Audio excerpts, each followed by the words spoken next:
cloud. I hope I got plenty of room. Whatever. Hey, Jeff, if you see that light go off or anything weird happen there, please let me know right away. Any of you, if you see that recording light go off, let me know. It might mean that my Zoom allotment has run out. So, because we really do want to make this available. There's a bunch of guys that wanted to be here that couldn't make it today. Yeah. A couple of funerals and hospitalizations and several different things. So we're going to be talking today about how we want to do these things. We're going to learn as we go, but at the same time, we have an atmosphere, an environment, a culture, a feeling, if you will, that we want them to have. So today's going to be a lot about that. Who's got an anointing for tech? I think, what's his name? Where's Jason? Jason, aren't you kind of into the tech end of things? Oh man, that's dangerous. I don't know if I have an anointing for it. All right, how about pray for the meetings today, period, but throw in there that the tech would behave itself. All right. Oh yeah, I'd be honored. Absolutely. Heavenly Dad, thank you for these fellas that are hanging out today. Thank you for the heartbeat that's behind it. Thank you for the focus of what we're going to be talking about today. Dad, you know that this technology is great when it works, and it's super frustrating when it doesn't. Would you let it just run smooth? In Jesus' name, amen. Amen. Amen. Gosh, the heresy of that intimacy with Dad. I mean, dude, I'm going to have to talk to you about acting like God's your friend. All right, first thing I'm going to do, if I can pull it off, is a little poll. I'm going to launch the poll, and you should have it in front of you. What percentage of leaders do you believe finish well in all areas of their lives? And that's just a way to keep it short. What I mean is, what percentage of leaders end up where they want to, is really what I'm saying. And I'm talking spiritually, marriage, finance, ministry. So just pick a number, and we'll all be able to see the results here in a minute.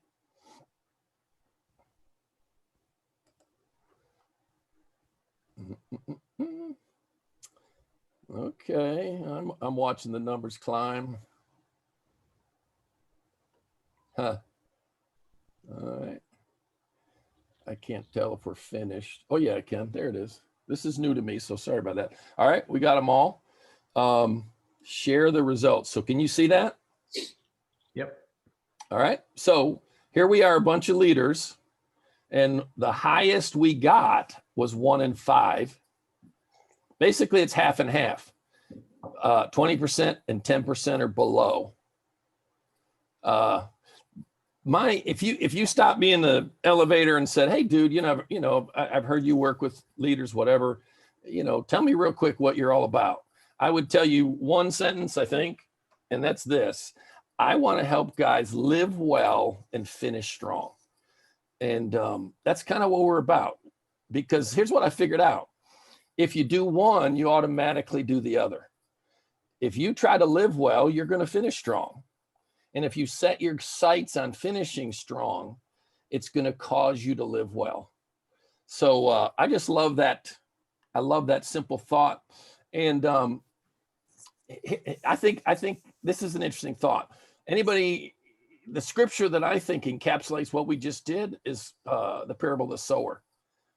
1 in 4 ended well in the parable of the sower.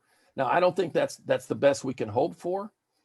But we don't have time to talk about that. I think there's some really cool secrets hidden there. But this kind of captures why we're doing this. And let me figure out how to get out of that. All right. What I'd recommend everybody does is put their screen on speaker view and mute yourself. You don't have to, but it'd probably be good, obviously, until you got something you want to say.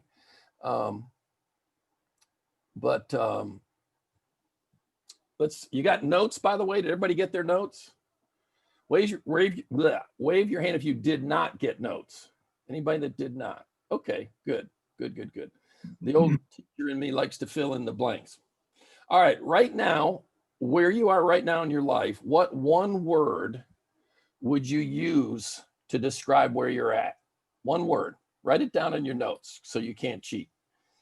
Just think a minute. What one word? And I'm going to share one that I use all the time because it it just sort of pulls something together for me conceptually. It has edge to it, and I like edge. What just happened? Something just happened. I don't know what that was. Okay, somebody's here. All right, unmute yourself if you're going to share, but real quick, just call out some of what words you put. I put the word in between. In I feel between. like I'm moving to the next season and I want to finish strong, but I'm not there yet. I'm in a very important in between. Yeah. Who else? I put the word repenting, but more in the idea of the mindset of repenting, thinking differently about things. Cool deal. Who else? I put the word refreshment. Cool. To be in a place of restoration.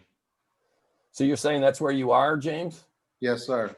Awesome, dude. We're gonna have you pray for everybody. What else? One or two more.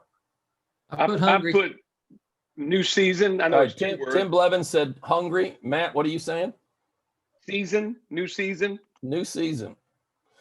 You're in what, Alabama? Where are you? Memphis. Matt? Tennessee? Memphis. Yes, sir. Two is not the same as one, right? Just teasing you, Matt. Matt and I've talked before, so I'm not beating up on somebody I don't know. Don't know him that well though, so if I cross the line, slap me later. Josh Joins, what's your word, man? Training. Training. Gosh, you guys are good, man. You guys are good. All right, I want to suggest one word that describes where all of us are right now. Of all the other words, I believe, and Ken really used it, and I believe we're at this place every second of every day until you breathe your last breath. And there in that blank is the word between. Between. I think we spend our entire life in the gap between what is and what could be. And all I mean by that is this: there's always something to celebrate behind us, but there's always something to go after in front of us. And my wife and I try to maintain this kind of an attitude. We want to be content, but not satisfied. Content, but not satisfied. And so that next statement there, we live every moment of our lives between what is and what could be, between who we currently are and who we feel like we're becoming. And now the danger of that is if you have a lean toward perfectionism or self-criticism, it can set you up to feed into that. Not my intention. My intention is just to stress. Listen, man, I get all kinds of motivation out of Joshua 14. At 85 years old, Caleb points at those hills and says, God told me those are mine. I'm going to go get them. I want to be 85 and still going after something. Amen. You know what I'm saying? Yeah. And there's lots of ways we can get off track. So what are we all about? What are we trying to do here? We want to create a bunch of tour guides. And again, I'm full of dumb phrases, so forgive me, but I try to say things different in different ways. We all need a tour guide for helping us live well and finish strong in every area of life. What is a tour guide? A tour guide is a person who prepares us and blank here accompanies us on a journey the guide's already experienced and about which he or she has helpful experience-based knowledge. We're looking for guys. Listen, here's the deal, man. We just want guys who are a little bit ahead of who they're ministering to, caring for, loving up on, and want to share it. But I contrast that with a travel agent. A travel agent is a person who plans a trip he or she's never taken and upon which he or she has no intention of going.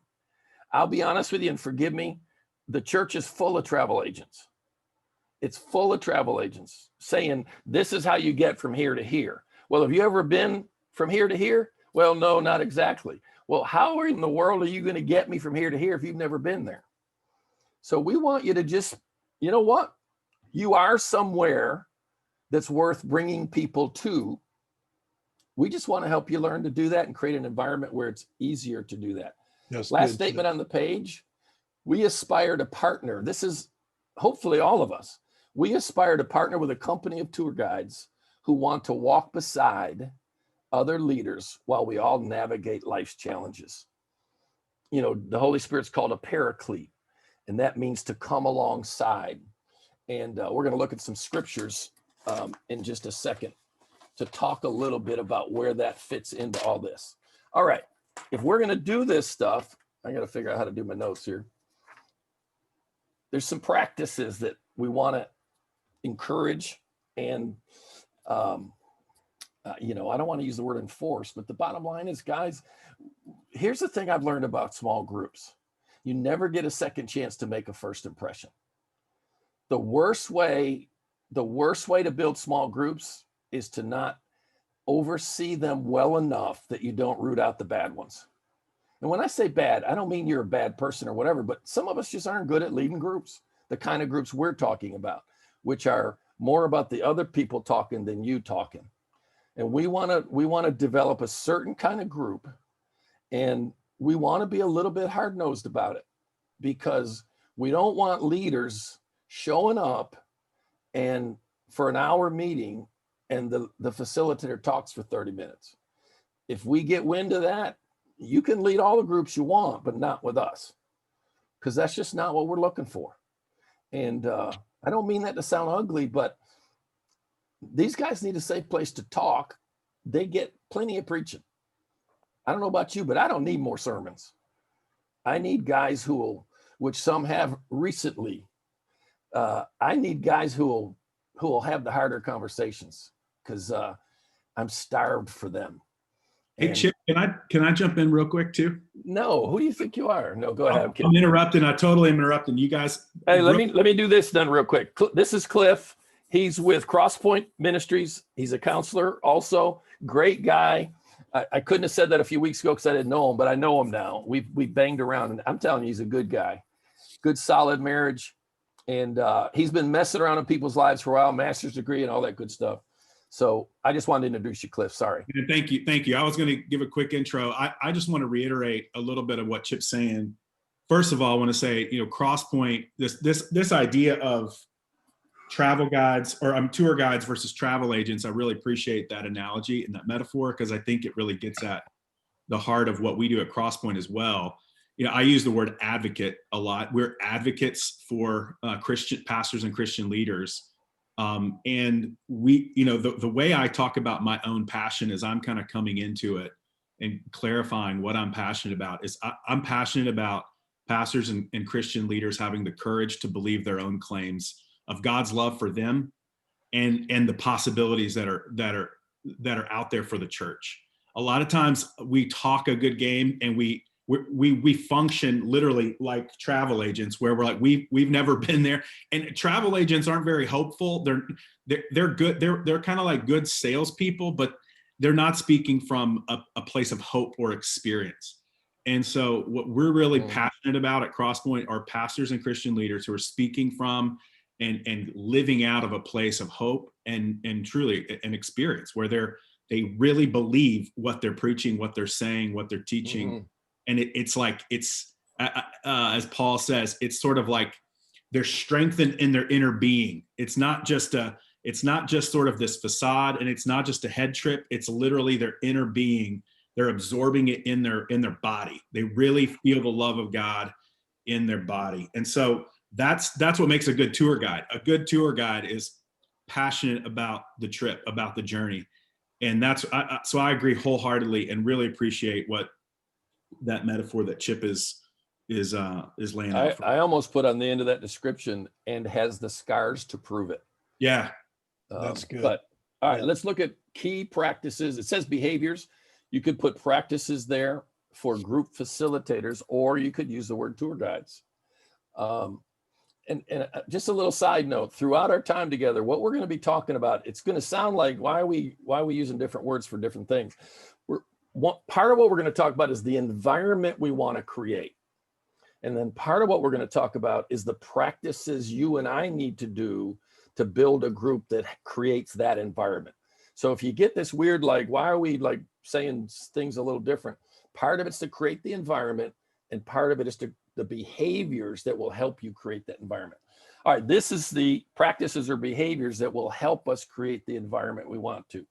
Number one, show up. Show up. And I think you guys know what I mean by that. Show up. And here's the thing, guys. Prepare yourself. If you're in a hurry, you're running from meeting to meeting, don't run from that into your tour guide moment. Don't do that, man. Take 5 minutes, 3 minutes, 30 minutes, an hour, whatever it takes. Get yourself internally and externally in a place where you fully show up. Don't show up to lead your group and your mind's on 30 different things. You got to be present, man. And that leads to number two, maintain a trustworthy posture. Why? You've got to model everything you want them. Everything you want from them, you've got to model it. So show up, model. Number three, create an environment of honesty and openness. What does that mean? Here's the thought, by the way, so don't forget it. You have to recreate that every single time you meet. You don't create it one time and done. Every time you meet, you've got to recreate the sense of openness and honesty. You've got to recreate this sense. One of the things Cliff and I talked about getting ready to do this today is I told him we got a lot of stuff we want to talk about, but I don't want it to feel like we're in a hurry. I don't want it to feel like we're in a hurry. Why? I want this to feel like there's life happening, not just a passage of information. And you got to think about, am I in the right place? Am I in a place that I'd want to invite the guys I'm getting ready to interact with into? And if you're not in that place, now it's okay for you to need some ministry, but that group's probably not where you're supposed to be getting that from. And then number four, manage the flow of energy in the group. Questions is a great way to do that. We're going to talk more about this later, but if you notice, there's a phrase late in that paragraph that says this: where focus goes, energy flows. Here's the thing, guys. We're going to talk about emotions. Cliff's going to do a great job talking about emotions in a few minutes. Here's the thing. You got to work on not being afraid of emotion, not being afraid of letting it show up. Now, people go crazy and angry and whatever. Yeah, there's got to be some boundaries and limits. But emotion is a wonderful thing, and Cliff's going to talk some really cool stuff. All right, what are some of the ditches we want to be careful? These aren't teaching sessions. The goal of these groups is not, honestly, I would say it to you this way. The goal is not for you to teach anything. Like 99% of the people you're going to deal with could teach us stuff. We just want to create a place that's safe for them to go where they need to go and maybe have never been able to go before. It's a really, really important thought. And then also be careful sharing too much of your experience. Now, obviously, that's part of being a tour guide, is sharing your experience to some degree. But really be careful that you don't overdo that, because it isn't about you, it's about them. And that can be tricky at times. But at the same time now, a well-placed personal story can be extremely powerful. So you got to kind of find your sweet spot with that. And then another ditch is, I'm Chip, sorry. What was that avoids? What was that blank? I'm just doing it right now. Oh, sorry. Avoids managing the group. In other words, occasionally you got to be the dad in the room, and you got to, now you might want to do this off camera. You know, you may want to say, hey, Jeff, can I talk to you for a few minutes after the meeting? You may say, dude, you're kind of monopolizing the conversation. Now, those aren't easy conversations to have, and you better be careful when you have them. The thing I've learned about truthful conversations is once you have them, nobody's ever the same again, ever, because it's either going to go in a good direction or a bad direction. But once you have a tough conversation, the two of you will never be the same again. It just doesn't work that way. So be careful, but manage the group. Don't let people dominate. Don't let people overshare. And and be that. So I'm assuming a lot of this is stuff you guys already know, but every one of these, particularly those 4, show up, model, create, and manage. I think it's really important that you think about what that looks like. One of the things that Ken and Jeff and I have talked about is having some resources available to you guys every month that just nudge you toward good books or good.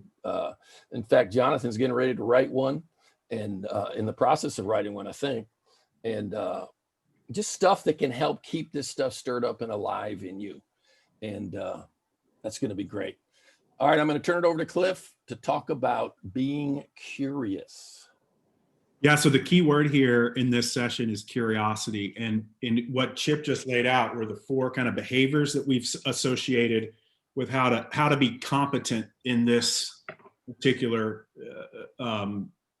value. Okay, if curiosity is a value that we want to bring to our small groups, what are the competencies associated, the behaviors associated with being competent in curiosity? What are the ditches? In other words, how are we going to stay on the road and avoid overemphasizing this value or underemphasizing this value? Those are the ditches. If you look at those 2 things he just pointed out, one is I'm not curious at all. One maybe is like I'm too curious and I'm abdicating my leadership. So there's a real balance that's associated here. And as we say all the time, Crosspoint, a culture of balance or a culture of grace is a culture of competence. It really does take some practice, some skills, some working to hone these behaviors. So want to give you 3 things real quick around curiosity that would help you to that end of kind of honing this and staying in the middle of the road, avoiding those ditches. The first thing is we want to be curious about the person and avoid focusing on a process. Okay, curious about the person and avoid focusing on the process. Here's a quick definition, my definition of curiosity. Curiosity is the ability to suspend judgment. I think that's one of your blanks. The ability to suspend judgment of people or situations, staying patient to notice who they are or what is happening. In other words, we're going to go slow enough and we're going to be present enough to let something unfold.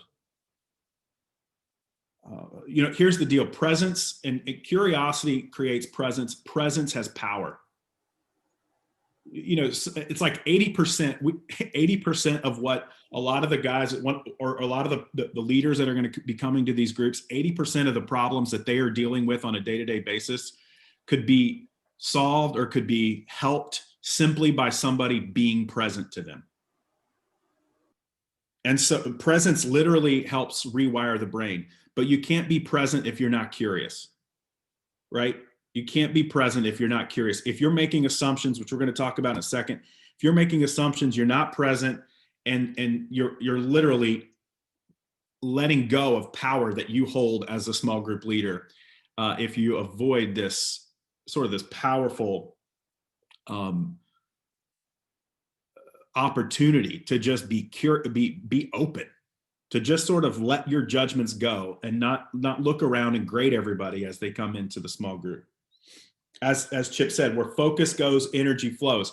If you focus on a process or where you're trying to get these people, in other words, if you function more like a cowboy on herding cattle versus a shepherd, right? The shepherd's a little more, there's a little more wandering and meandering that's possible. That's bringing a little bit of curiosity to the process of your leadership in these small groups.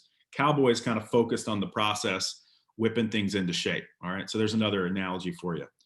Be curious about the person, avoid focusing simply on the process. The second thing, we want to be curious about the truth. Okay. Avoiding pretense. Be curious about the truth, avoiding pretense. A lot of times we miss the truth about what's going on in somebody's life or about what they're dealing with simply because we're, like Chip said earlier, we're in a hurry or we make assumptions. We've heard this, we come into the things and yeah, I've heard this story before. I've heard this story 1,000 times. I know how this plays out, and you might be right, but that's not the point. The point is we want to be curious about discovering the truth and sort of drawing out the truth rather than sort of allowing the pretense that can happen where we kind of show up and grade each other's performance. We want to avoid that process. Jesus got the truth from people because he asked good questions. You know, he asked good questions. He asked the woman at the well, will you give me a drink? It's a very simple question, but it was the right question at the right time to draw her out. He asked the man at the pool of Bethesda, do you want to get well? He was tapping into something there in this man's willingness, which has probably been the obstacle for him for a long time. Do you want to get well? You know, he asked others, will you go sell your possessions and give them to the poor? He knew the right questions to ask at the right time because he was looking for and sort of searching for, he was curious about the truth rather than settling for what the presenting issue or the presenting problem was. So curious about the person, curious about the truth. And then this third one, this is a little more, a little deeper, okay? So I want you to hang with me here, and we'll get this together. The third one is this: we want to be curious about trust. We want to be curious about trust, and we want to be willing to kind of identify patterns of mistrust. One of the barriers to honesty, to vulnerability, to opening up about where you're really at to receive the love and the care that you need is that you just don't trust people enough, or you trust yourself too dang much. Okay. So you either trust yourself too much or you don't trust others enough. And that becomes problematic. I mean, most of life, right, is we're either too much or we're not enough. And that's true with trust. And so as we're leading a small group, we want to be aware of what are the patterns of mistrust. We want to be curious about the trusting capacity of the people in our groups. You're going to be able to pick them out. You'll see that guy trusts himself way too much. That guy doesn't trust himself at all. And he's here because he's very insecure. He's looking for someone to affirm him so that he can keep doing his job. All right, so we want to pick up on these patterns of mistrust. One of the ways we define kind of the human condition of sin, that sin is a state of reactive mistrust. We all have these patterns, these things we've done to sort of save ourselves because we don't trust that God loves us and that he's enough. That was the problem in the garden, and that was exactly what Jesus came and he fulfilled in the wilderness when he was tempted. He trusted where Adam didn't trust. Satan tempted him with the same exact things that he brought to Adam. So sin, the human condition, is living in a state of reactive mistrust. I got to save myself. And what we're trying to do in small groups, and as we care for leaders, is we're trying to create a space for them to self-reflect so they can identify their patterns of self-preservation. Okay, we can only self-reflect though in relationship. You can't self-reflect when you're out on an island by yourself. You're just going to do what you're going to do. You don't have there's no opportunity to kind of see, there's no mirrors, in other words.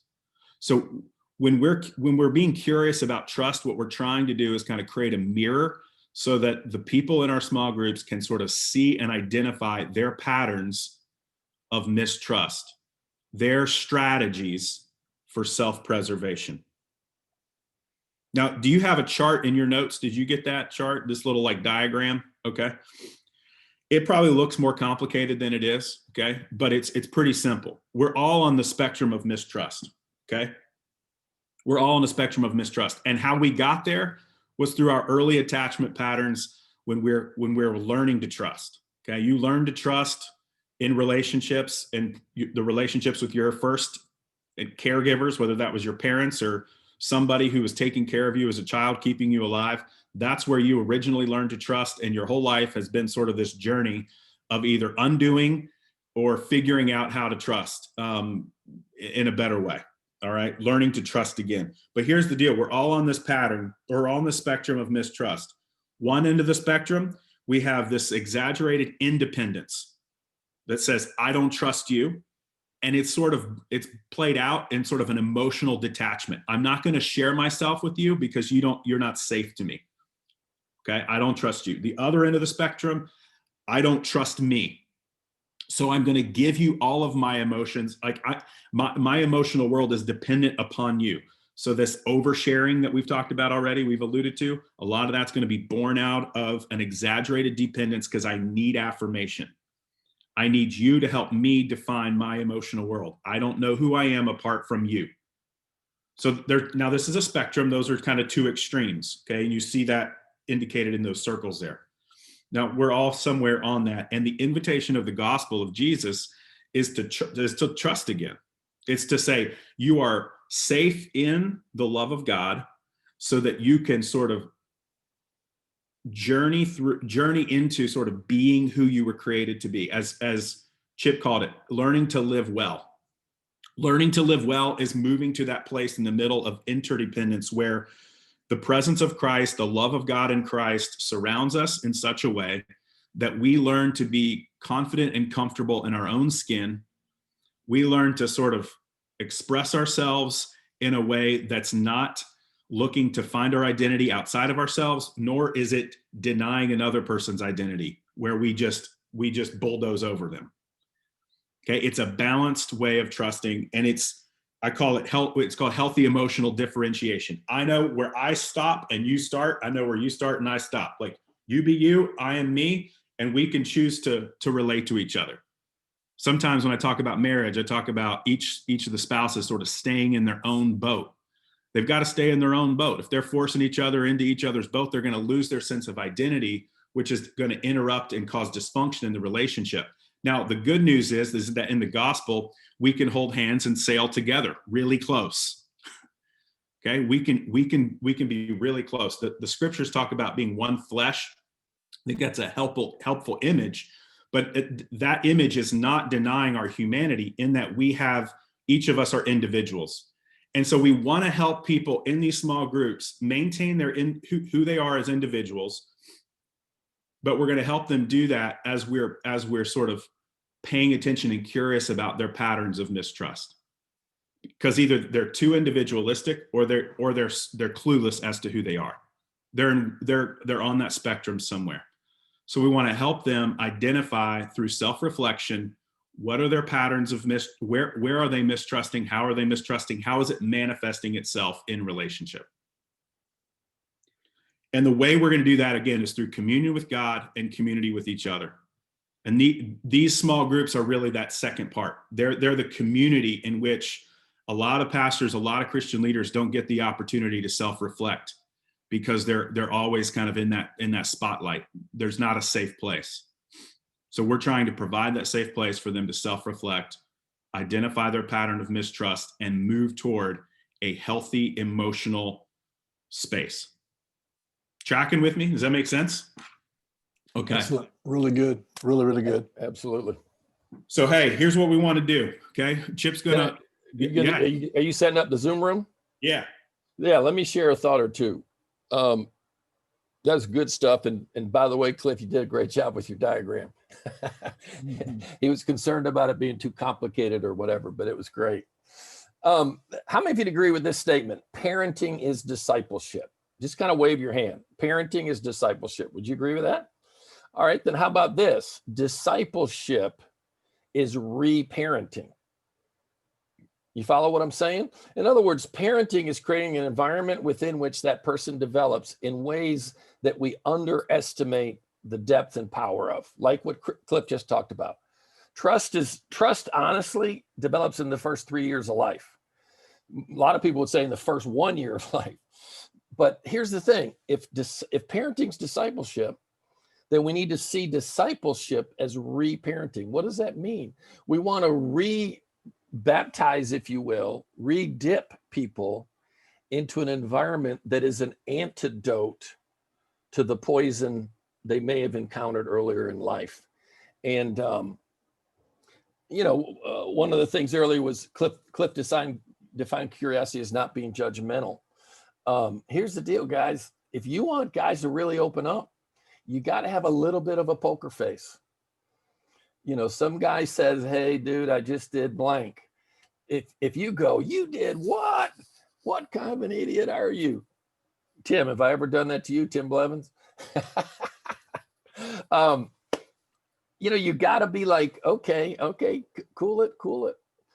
Because here's the thing. They probably have trust issues. And trust and fear are pretty closely related. Here's a statement I love, and I'm just throwing this at you to kind of ping it off of what Cliff's sharing, and both of us will do that throughout our time together. But here's the thing. If you attack the fruit, you strengthen the root. If you attack the fruit, you strengthen the root. What do I mean by that? The behavior's not their problem. Whatever the behavior is, it's not the problem. There's something deeper driving the problem. Yeah. If you attack the behavior, like let's say they have trust issues and they've met with you a couple of times in your group and they think, this feels pretty safe. And they drop a bomb. I had an affair and my wife doesn't know about it. Oh, really? When did that happen? Well, it was 5 years ago, blah, blah, blah. And they drop this bomb. They have trust issues. If you attack the behavior, well, you need to do this and you need to do this and you need to do this. And you better tell your wife by the sun sets today or whatever.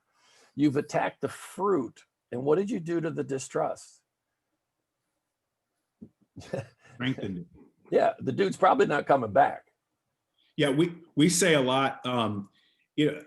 When I encounter what I encounter in a lot of guys that sort of helps me identify a pattern of mistrust. Two things primarily. Usually, they're not confessing affairs quickly. All right, but they will be cynical or they will be sarcastic.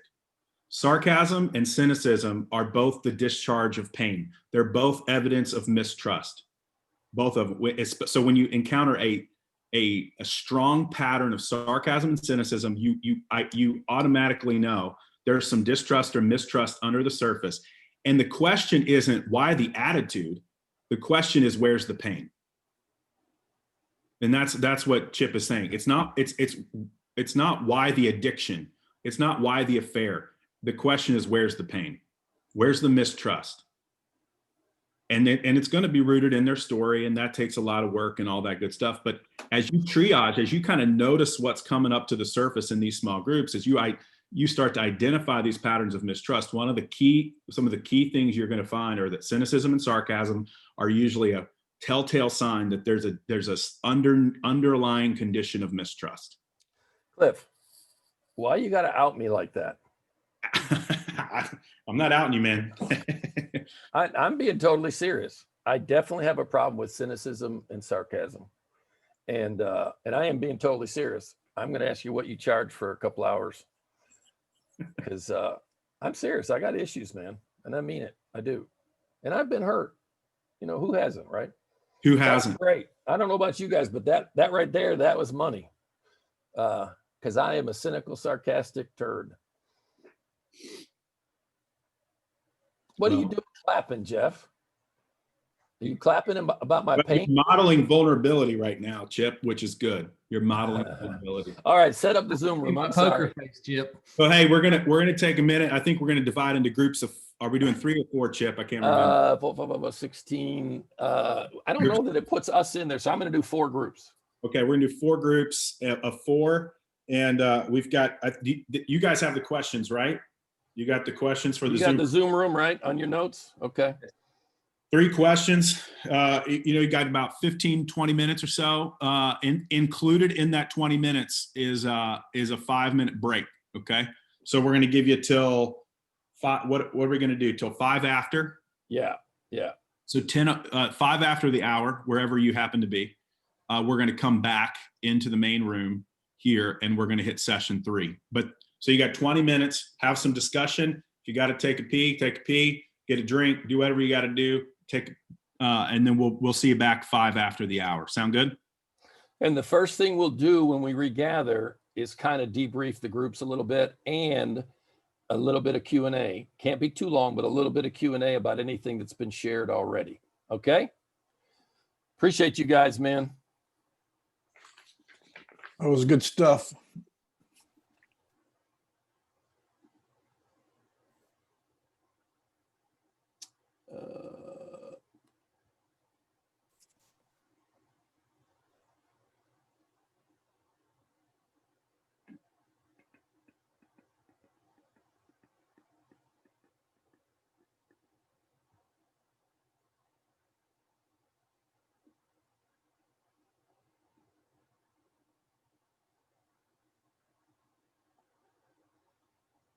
Craig, can you hear me?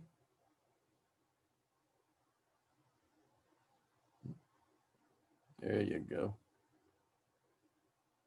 Oh, wow.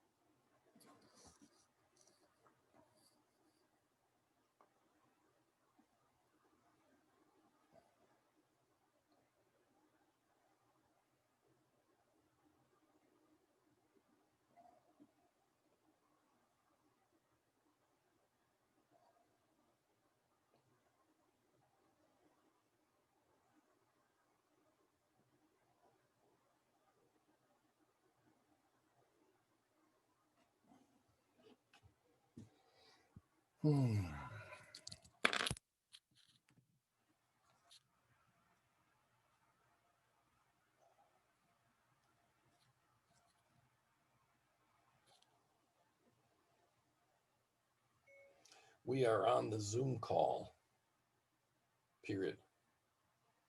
Are you going to join us? Question mark.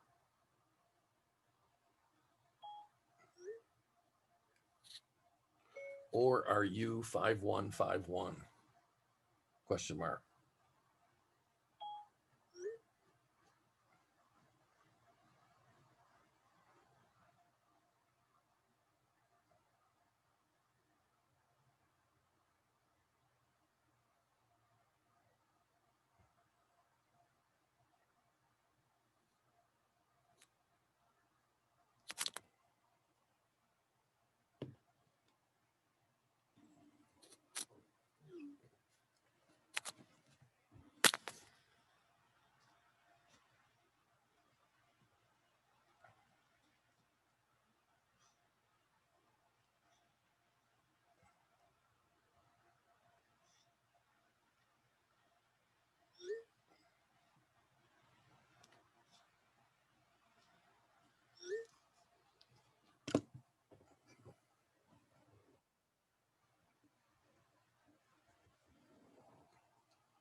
What's up, man? Hey, man. I'm sorry. I thought it was 9:30 Central Time. No, man. They're in breakout rooms. You want me to send you to one? Well, let me just, how far have you gotten? Just one. We're doing 3 sessions. We just finished the first one. Oh, wow. So I missed a whole bunch of notes.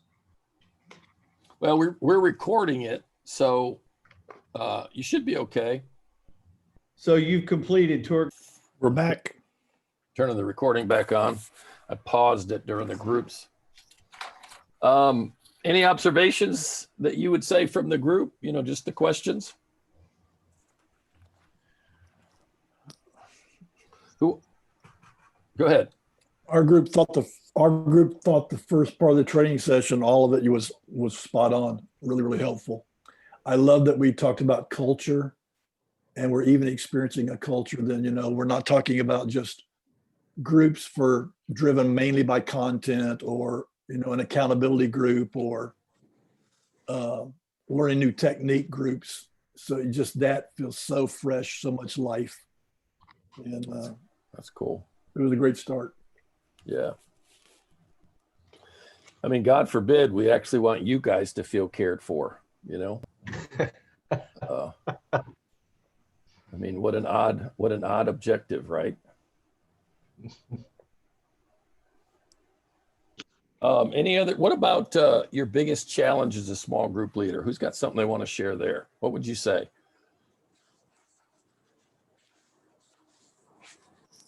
Go ahead, Jeff Rollins. Yeah, I think for me, this comes from years in the classroom, not leading somebody with my questions, because it was so easy when you're, you know, discussing literature, you want to lead them to the correct answer. And so, you know, how to kind of get them there. So I like what we talked about, not making assumptions. And then, because when we make assumptions, we tend to ask questions that lead to our understand or lead that person to come to the assumption that we've made, which may or may not be the case. I mean, it could be the case, but doesn't always. So like just that leading questions, and then some would call it like shadow coaching as well. That's a cool term. Anybody else? What would be your biggest challenge as a small group leader?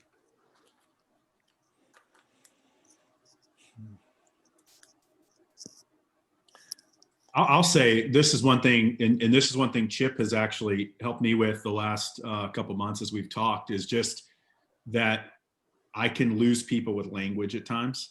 And so there needs to be sort of an openness with language. And sort of that means I have to hold my language loosely in a sense, and I have to be open to sort of understanding and discovering and receiving the language that other people are using to make sure that I know what they mean when they say certain things. So I have to be clear, they need to be clear. And in his phrase, he said, language creates culture. And so even piggybacking on what Ken said a few minutes ago about sort of developing an open, receptive culture, it means we have to have open, receptive language as well, and not sort of rigid definition and holding on to those things. So that's a weakness for me, and certainly something I have to grow in. Chip, I think a challenge can be, some people, vulnerability and kind of intensity it fires them up. It's like, I could do this all day, and other people are exhausted. Right. And I think managing that balance and that dynamic, because sometimes that is, we don't even realize our own temperament is to go one way or the other. And sometimes we can gravitate toward the intensity level of the group, the people that resonate with us, and leave other people exhausted or not challenged enough. So I think letting the group determine a little more of the intensity and the depth, and me be respectful of each person as they're going with their own sense, rather than just going after that one, kind of most intense, or that one, light moment. I think that dynamic can be challenging. That's a great observation. Yeah, later in our notes in the session 2, we've got to find the right emotional pace to lead the group. And that's really good. You're talking about that intensity level. That's exactly what we're aiming at. That's really good. Yeah, I get in trouble because virtually my whole ministry, my whole life is intense conversations.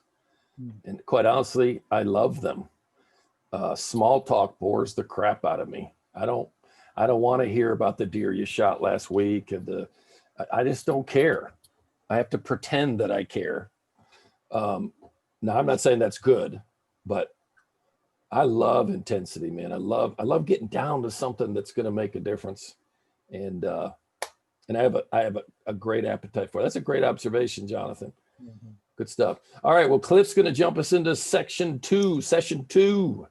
Yeah, session 2. The keyword here is sort of compassion. It's if we want to have a culture of competence leading these groups, we got to have a curiosity and openness, and then we got to have compassion. The word compassion is simply just tapping into the emotional realities that are present in the small group. So the 3 quick hit key behaviors, right? So if these are the behaviors that sort of represent competency as a compassionate small group leader. The first one is you got to understand the value and importance of recognizing and labeling emotions. Okay, I think that's important. Recognizing and labeling emotions. We've got to be able to recognize that there's an emotional dynamic at play when it's showing up, and we want to try to find ways to label it, because that allows for the emotion to be expressed. Okay, so we got to have a language. And I'll talk about that in a second a little bit more, but just a quick illustration here. It's kind of like if you're teaching, you're teaching Spanish, you're trying to help people learn Spanish. Some people are going to be have varying degrees of competency there, or like fluency is the word I'm looking for. Varying fluencies.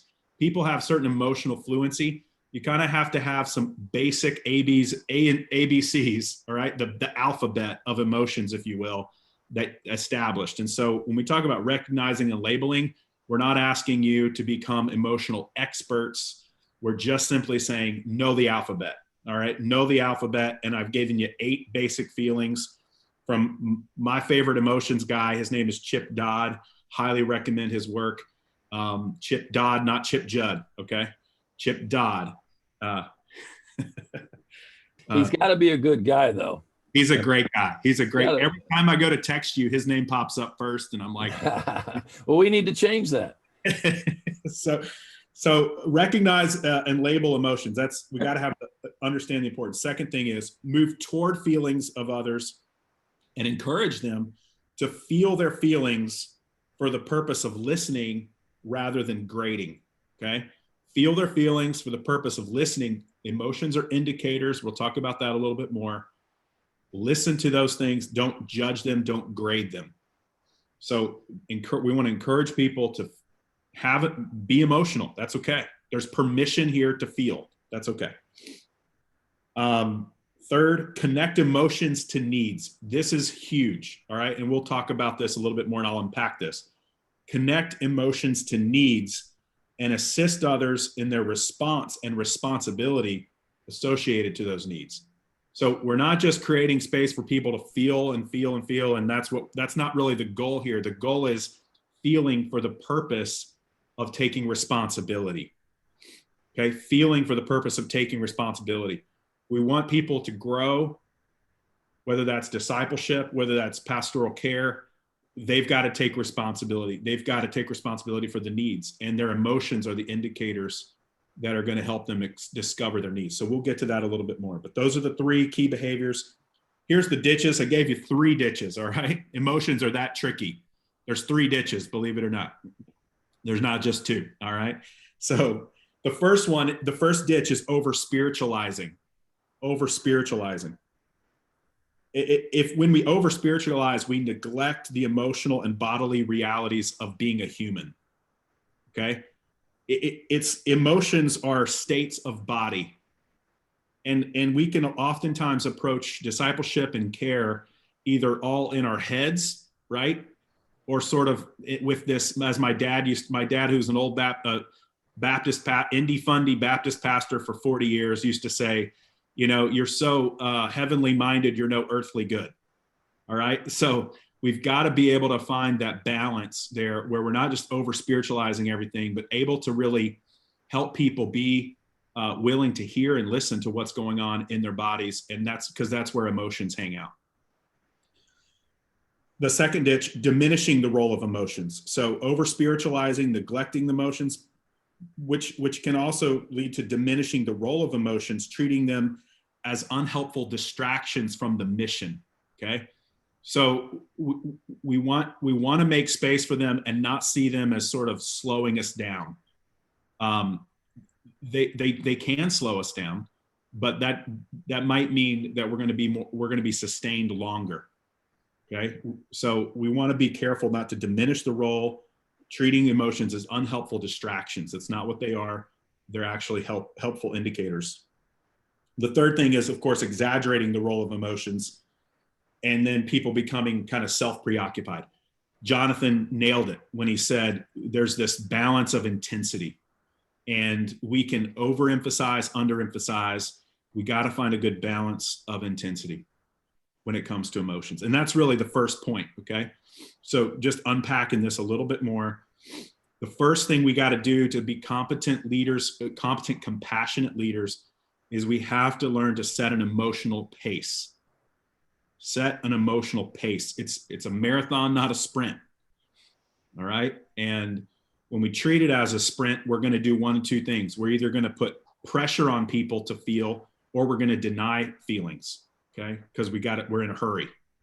So if we're going to pace ourselves, see it as a marathon, not a sprint, we got to set an emotional pace. One of the keys to this, again, is I love this phrase. There's no pressure to feel, but there is permission to feel. There's no pressure to feel, but there is permission to feel. We're going to create a safe place for people to be honest about what they are experiencing in their bodies when they show up to our small groups, both in the moment, but also as they're processing whatever it is that we're talking about. Maybe somebody will say something that sort of triggers a memory for them, We want them to have permission to share and respond to that. Here's the thing about emotions. Emotions are, I think the blank you have is vital data. Emotions are vital data for all leaders. All right, but I like to call it our emotional dashboards are at various levels of development. Okay, we all have kind of an emotional dashboard. And one of my friends just got a Tesla, and I walked out. I sat in his Tesla a couple days ago, and I mean, anybody ever been in a Tesla? You've seen the dashboard's like, there's nothing there. I mean, it's just like this blank line. Of course, when you turn it on, you got the big screen or whatever, but when you just look at it, it's sleek. It's one big line. It's very minimal. Some people's emotional dashboards are more like a Tesla rather than like a cockpit of a 737. You look at the cockpit of a jet and you see, I mean, there are bells and whistles and buttons and switches and gauges all over the place. You talk about emotional intensity. Some people have got the jet cockpit. Other people have the Tesla. All right. So there's this kind of balancing thing we got to do to set the pace and recognize that people are in different places. And if you've got a lot of bells and whistles emotionally, and you bring all that every time you show up to the small group, and you got a bunch of Teslas sitting around listening to you, they're going to tune you out. They're going to tune you out. You're going to have to meet them where they're at, and you're going to have to do that intentionally. So when I say set the pace, I mean, you've literally got to say, you got to talk about that. That's something you got to be open about. Here's the deal. If we treat everybody like a Tesla dashboard and we deny feelings and we don't make space, it's going to lead to burnout, because everybody's got the feelings. They just got to express them. They've got to have a permission to express them. So deny feelings leads to burnout. Overplaying feelings, though, is going to lead to immaturity. What I mean by that, overplaying feelings is going to keep people locked in a victim mentality. You can't mature when you're locked into a victimization mindset. It's impossible. So you got to start to take ownership. But when we overplay feelings and we don't connect them to needs so that people can take ownership, it's going to lead to immaturity. So we've got to find a good balance there. Regulated feelings, all right? So the balance, not too high, not too low. Regulated feelings or regulated emotions leads to healthy leadership. We can be honest about what we're feeling. We connect that to a need. Let me dig into that just for a second. We be honest about what we feel, because feelings are the indicators. They're the vital data that tell us that we're in need. All right. If our emotional dashboard is blank, then there's no signals telling us when we need an oil change or we got a flat tire. So we've got to have some sort of indicators on the we need somewhat of a dashboard in order to understand that, hey, there's something going on here. Feelings are the indicators that tell us we're in need. So that's the second point. First, we're going to set an emotional pace. The second is we're going to help others be in need. Now, as pastors or leaders, a lot of times the phrase we would most commonly choose would be, we're going to help others who are in need. Okay. What I'm saying is with working with Christian leaders, I found you actually have to help them be in need. Many times in these kind of roles, leadership roles, caregiving roles, pastoral roles, we can deny our needs because needs tend to slow us down.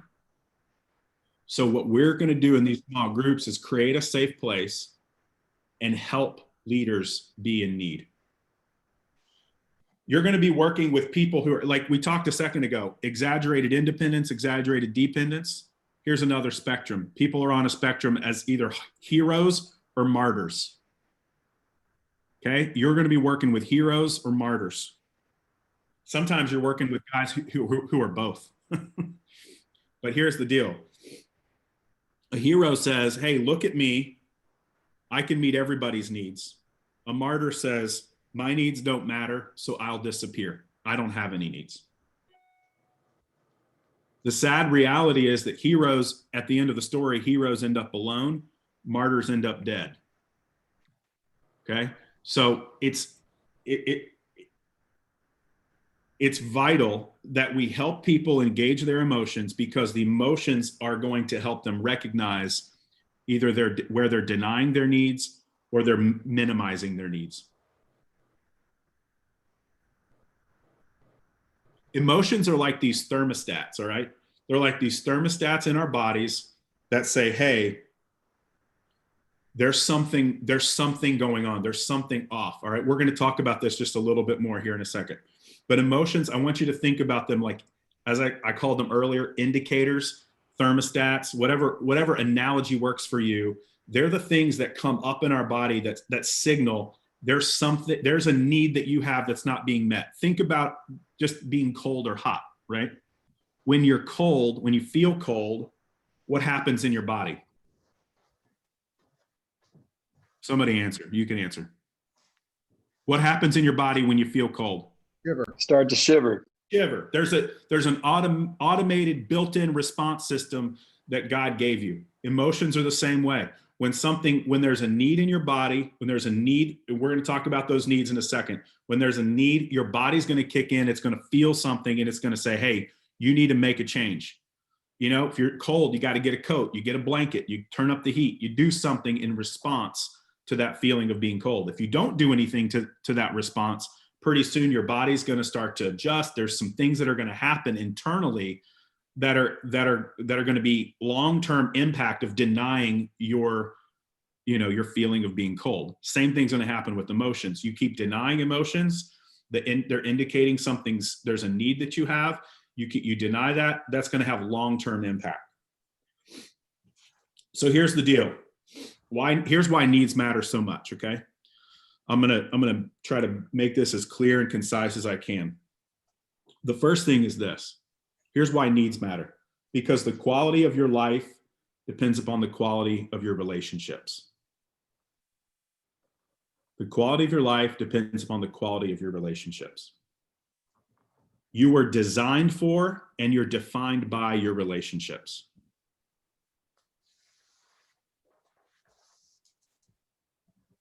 Literally, your relationships keep you alive.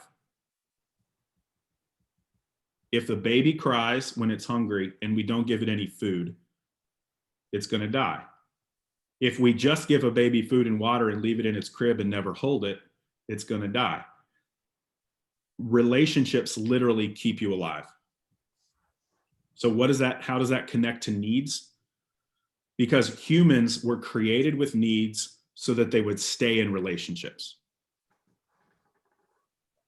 So there's this kind of feeding on each other. Relationships help meet our needs. Our needs keep us in relationships. Those two things work together for human thriving. Now, let me set this up for you biblically, real quick. Genesis 3, we see that Adam is created in the image of God. He is not created as a God. So Adam is a creature, right? He's created, he's the highest of the created order, but he's yet a creature. And as a creature, he's created in the image of God. We would say primarily that is expressed in his relationality, that Adam was created for connection. Everybody agree with that? He wasn't just created to get a job done. That was part of his role, but he was created for relationship with God, communion. And then God said it's not good for him to be alone. He's created for community.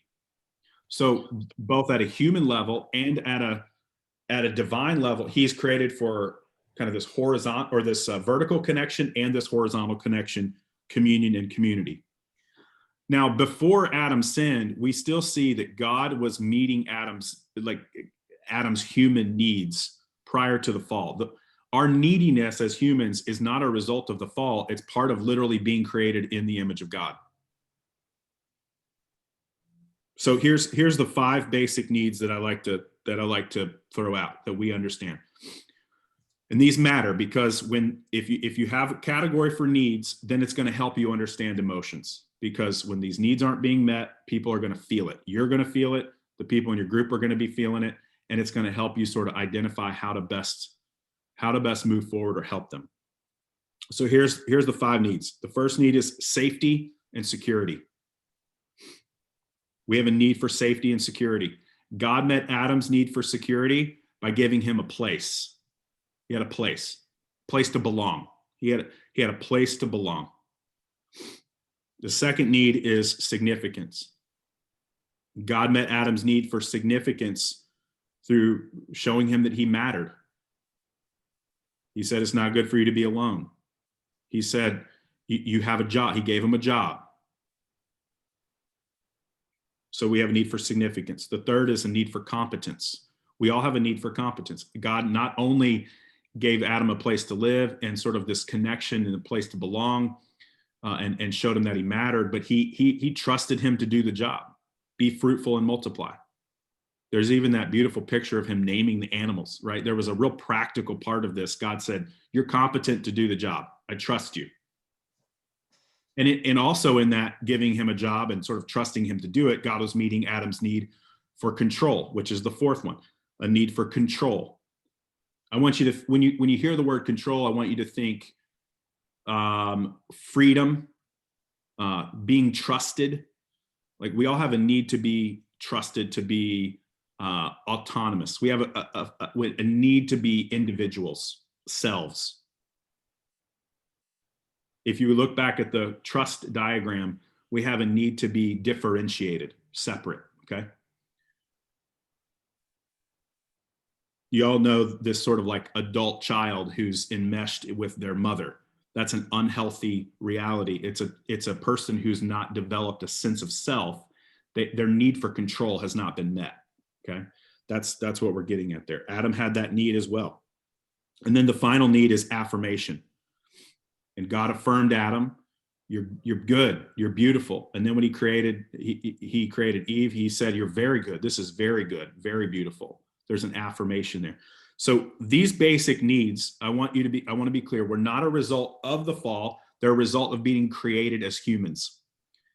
And so now in our humanity, and in our sinful state, what's happened, as I said a few minutes ago with the diagram about trust, is that we've created these self-preservation strategies in an effort to stay safe, in an effort to be significant, in an effort to meet our need for competence. In other words, we don't trust God and we don't trust each other to meet our needs. That's what Adam didn't do. He didn't trust God to meet his need. God doesn't actually love me. He's not for me. He's probably against me. I've got to find a way to meet my own needs. So these needs, we have these self-preservation strategies of meeting them. Now, why does all this matter when it comes to emotions? Because when we deny our feelings, when we are unaware of our feelings, when we're not attuned to what it is that we're feeling in our body, then we're unaware of what we need. Because emotions are the thermostats, they're the indicators that we are in need. I mean, think about it. The last time you felt insignificant, how did you know? How did you know that your need for significance was not being met? The last time your need for security or safety was not met, how did you know? Well, you felt afraid, most likely. How did you know last time your need for affirmation wasn't being met? Well, you probably felt shame. You had some sort of an emotional response to your need not being met. And if we're going to be compassionate group leaders, if we're going to be compassionate in caring for people in general, but especially caring for pastors, we're going to have sort of an understanding, not only of what emotions are, but we're going to have an understanding that those emotions are indicators that there are needs that are not being met. Hey, Cliff. Yeah. Can I ask a question? Please go for it. Thank you for so in number 4, as you're portraying these needs, do these correspond with Maslow's hierarchy of needs? Is there something? I think so. Absolutely. Yeah. Yeah, there's a correspondence there, I think. Okay. I'm not going to be, I couldn't unpack that right now as far as like connecting all of those things to his sort of psychological understanding. But yeah, I would say there's certainly correspondence there. And like Chip said, our needs being met early on in life, right? The first, I would say 0 to 24 months, if those needs aren't being met, that's going to impact our trust, our capacity for trust. And we're going to then, again, we're going to have these self-preservation strategies that we're going to pursue in an effort to meet those needs. And we all know that we've got them. We know how to manipulate conversations to get affirmation. We're good. We're really good at it. When we feel shame, we know how to dominate a situation and kind of run over somebody when they feel like a threat to us. Some of us are more prone to that than others, right? Whenever we feel a threat, we know that fight, flight, or freeze kind of response internally. The threat detection center in the brain. We know how to achieve safety to maintain equilibrium. The problem is the strategies that we employ to meet our own needs, if those strategies start to hinder our relational connection with God and with other people. So when people show up into, pastors don't come to Crosspoint because they want to better understand the doctrine of sanctification or justification. Pastors come to Crosspoint because their relationships are falling apart. It shows up relationally because their self-preservation strategies to meet their own needs have gotten them in trouble. Right? And sometimes those self-preservation strategies start to run out. Like what gets us to our 30s isn't going to get us to our 50s. What gets us to our 50s ain't going to get us to our 70s or 80s. So we're continuing to adapt to the way life is coming at us. We're living life on life's terms. And sometimes those self-preservation strategies, when they run out of steam, the pain that's underneath them starts to become so much, we got to call in the fire department. And you know what? When you call the firefighter and they show up at your house, they have one job. What's the job? Put out the dang fire, right? They don't stop at the door, wipe their feet on the mat, ask you where all the family heirlooms are and ask you to remove those from the house. They come in and they put out the fire. They bring a pickaxe. They bring a hose with water. They destroy things. There's tons of collateral damage, but they do the job. They put out the fire. And the reason I bring that up is because a lot of times, that's what we're dealing with pastors. They've been denying their needs and using their self-preservation strategies so long that they can't do it anymore. And then they got to call in the fire department. The fire department shows up and then that's their affair. That's their burnout. They're like, I can't get out of bed. Hey, Cliff. Yeah. Can I tie this all together for everybody just real quick? I won't take a long time, but if everybody remembers, not everybody's been on all the group calls. The goal for our Leader2Leader care life that we're talking about here are three things: helping leaders with self-awareness, giving an opportunity for intentional self-care and soul care, and building greater healthy relationships. So the reason I tie that together is this session ties all those together. That's why the understanding of emotions connected to need, flagged by relationships, it's all crucial. So this is, I just want to make sure that everybody realize why this ties to what, our groups are. We're not talking about therapy or counseling necessarily, but our hope is that the groups everybody will grow in self-awareness. And if you don't know your emotions, you can't be self-aware. We will grow in intentional self-care and soul care. And if we don't know what needs we're dealing with in our own life, there's no reason to be intentional. And it will increase our health in a relationship, starting with our spouse to others around us. So this is really central, and it's a key domino to where we want to go. That's great. I think the way I talk about self-awareness, and this is where I was headed next. All right. All of this, again, the goal is not for you to feel like you've got to be therapists or counselors. The goal is for you to be aware so that you can help others be aware. All right. We're trying to take the blindfold of denial off. All right. Because when we wear the blindfold of denial, denial literally means the etymology of the word is I can't see. All right. Denial is I can't see. And here's the progression. If I don't see, then I don't have to feel. And if I don't have to feel, then I don't have to be in need. And if I don't have to be in need, then I don't have to talk and I don't have to ask for help.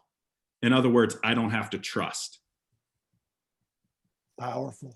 Wow. Okay. So here's the deal. We're trying to just have an awareness so that we can understand that others are often, especially leaders, heroes and martyrs, are living with a denial of their needs or sort of an assumption that they can meet their needs on their own.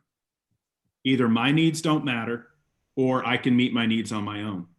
And the way we help them become aware of that is, first of all, by understanding that the way we get to our needs is through our emotions.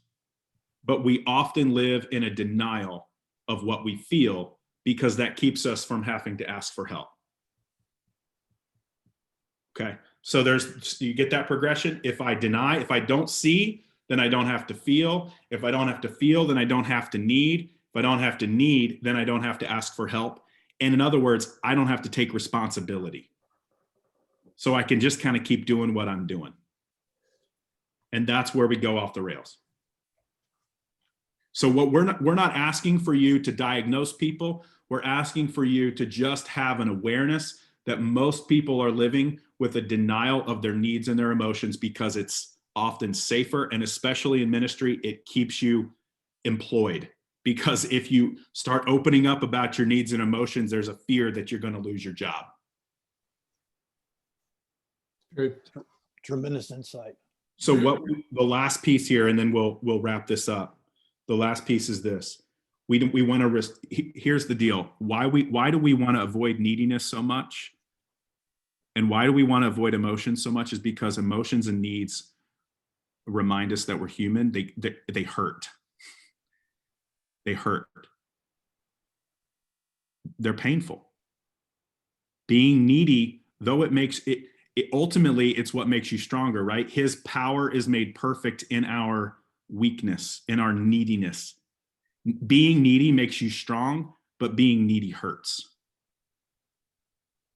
And so we want to avoid, who wants to hurt? And I get that. But when we deny the pain, we're denying the power. When we deny the pain, we're denying the power. And so what we want in these small groups is for you to respond to the pain of neediness, not by meeting needs, not by meeting everybody. You cannot meet everybody's need for significance, for competence, for control, for affirmation. You can be part of the solution, maybe patting a guy on the back, just telling him you see him, but we're not necessarily asking for you to meet the needs. We're simply asking for you to respond to the pain of neediness with compassion. Compassion literally means to suffer with, to acknowledge that you know the human experience as well. You know what it's like.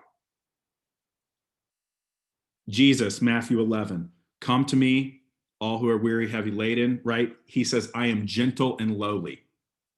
He was just making the point, I'm accessible. Like we can connect. I'm accessible. I'm lowly. Hebrews 4:15, right? He sympathizes with our weaknesses. He knows what it's like. So I'm going to read you this paragraph. I know this is kind of like maybe reading paragraphs isn't the best thing to do when teaching in small groups, but it's a powerful paragraph. I just want you to receive it. Just kind of hear it, even for your own self. Okay. But I want you to kind of get the picture of what we're trying to get after here. This is from a great little book. It's entitled Gentle and Lowly. Highly recommend it if you haven't checked it out. It's called Gentle and Lowly by Dane Ortland. Here's what he says. Jesus was not Zeus. He was a sinless man, not a sinless Superman. He woke up with bedhead. He had pimples at 13. He never would have appeared on the cover of Men's Health. He came as a normal man to normal men. He knows what it's like to be thirsty, hungry, despised, rejected, scorned, shamed, embarrassed, abandoned, misunderstood, falsely accused, suffocated, tortured, and killed. He knows what it is to be lonely. His friends abandoned him when he needed them most. Had he lived today, every last Instagram follower, Facebook friend would have unfriended him when he turned 33. He who will never unfriend us. I think that's what we're going after. Okay, that kind of recognition of humanity. To lead small groups with compassion means you recognize there's emotional realities at play. Those emotional realities are indicators that needs are not being met because you're working with humans, and it's okay for people to be human. What I'm advocating for are for pastors and Christian leaders to have the permission to not have to live under the pressure that's self-imposed and imposed by the culture to be heroes and martyrs, but to be humans. And the way I'm going to be able to do that is simply loving like Jesus loved, connecting at a human level. It's not a graded performance, guys. So I'm saying we want, rather than responding to the pain of neediness by meeting the needs, we want to respond with compassion. Jesus wasn't Zeus. You aren't Zeus. We don't have to react to everybody's needs by meeting the need. We want to respond. I agree with that. And Chip and Jeff and Ken, they're creating a plan for responding to the needs. When these needs show up and these guys are starting to be honest, you want to have a plan to respond to those needs, but you don't need to be a hero. You don't need to be Zeus. We just want you to be present. Present with compassion when the needs show up. When guys understand that they can show up needy, it's going to impact the culture of the health of our pastors and leaders. Okay. Can I share a quick thought, Cliff? I'm done. Yeah. You're good. Well, then you're going to set up the Zoom room, right? I can, or you can. Yeah, that's well. Fine. Once you, while I'm talking, why don't you pick out 2 or 3 that you want to make? Oh, okay, okay. Here's the thing, guys. I want to take everything we're talking about, and I want to stretch it even bigger than maybe what you're seeing. I'm probably a teeny little bit prophetic and maybe whatever, but what I mean by that is I contemplate the future a lot. Here's what I'm getting at. Someone somewhere is going to shape Christianity for the next 25 to 50 years. Someone's thought process, theology, actions, behavior, and the culture and atmosphere they create is going to set a tone for Christianity that it is going to be followed by whoever, lots of people, whatever. Why this stuff excites me is, what if we could create a culture of health? What if we could get leaders to come off of the pedestal of Superman? And I love the way Cliff just put that as he was winding up. What if we could create a place where leaders, I love this thought, man, Cliff, it was beautiful. What if we could create a place where leaders can come needy? Where leaders can come saying, you know, I need some stuff. And I don't know about you guys, but I think it'd revolutionize the church. Here's an interesting thought for you. Got this out of a book years ago. I read like crazy, so I'm full of book stuff. The culture of an organization is the behavior of its leaders. The culture of an organization is the behavior of its leaders. It's not what you say it is. It's not what you hope it is. It's not what you preach it is. Your culture is how you act toward one another. And when we get into this kind of stuff, man, my mind's going to 1 year, 3 years, 5 years, 10 years, 20 years out. If we raise the health of leaders, we can literally change the culture of the church. And I think part of why the world doesn't want what we have is because it doesn't look like it's working much better than what they have. Let's figure this out, man. Cliff, great job, man. Awesome. One of the realities, I think. Can I share real quick? Sure, Ken.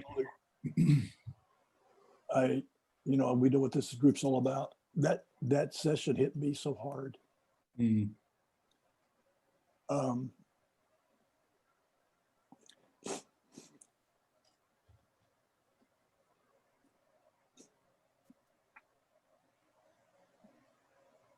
I'll be 64 in November.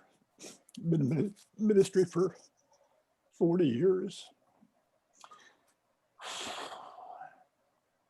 I've been trained in spiritual formation. I work with I coach a lot of pastors. I have a spiritual director. So I've done some of this work, you know, this internal work, I would say, over the years, and Chip and I have been together for a long time. But I've never connected the dots like I just connected it for me. Mm. I've always been the hero in the matrix. I've always been the responsible guy, carry the weight, be the answer guy for everybody else. And what it did for me over the years is I denied my emotions. You know, the mature guy in the room pushes everything down and just takes the high road, you know, so I was not self-aware for a long time. And because of that, I was passive aggressive, really, my life and leadership.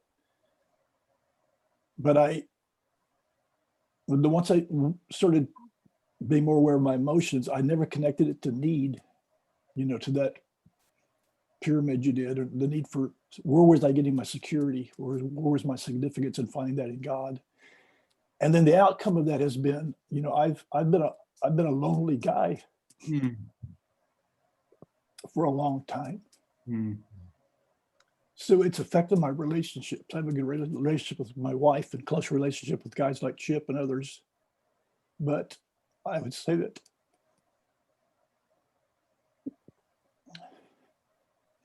I don't have a lot of, I give out a lot. I don't get back a lot. But I was able to tie those three things together like I've never before. And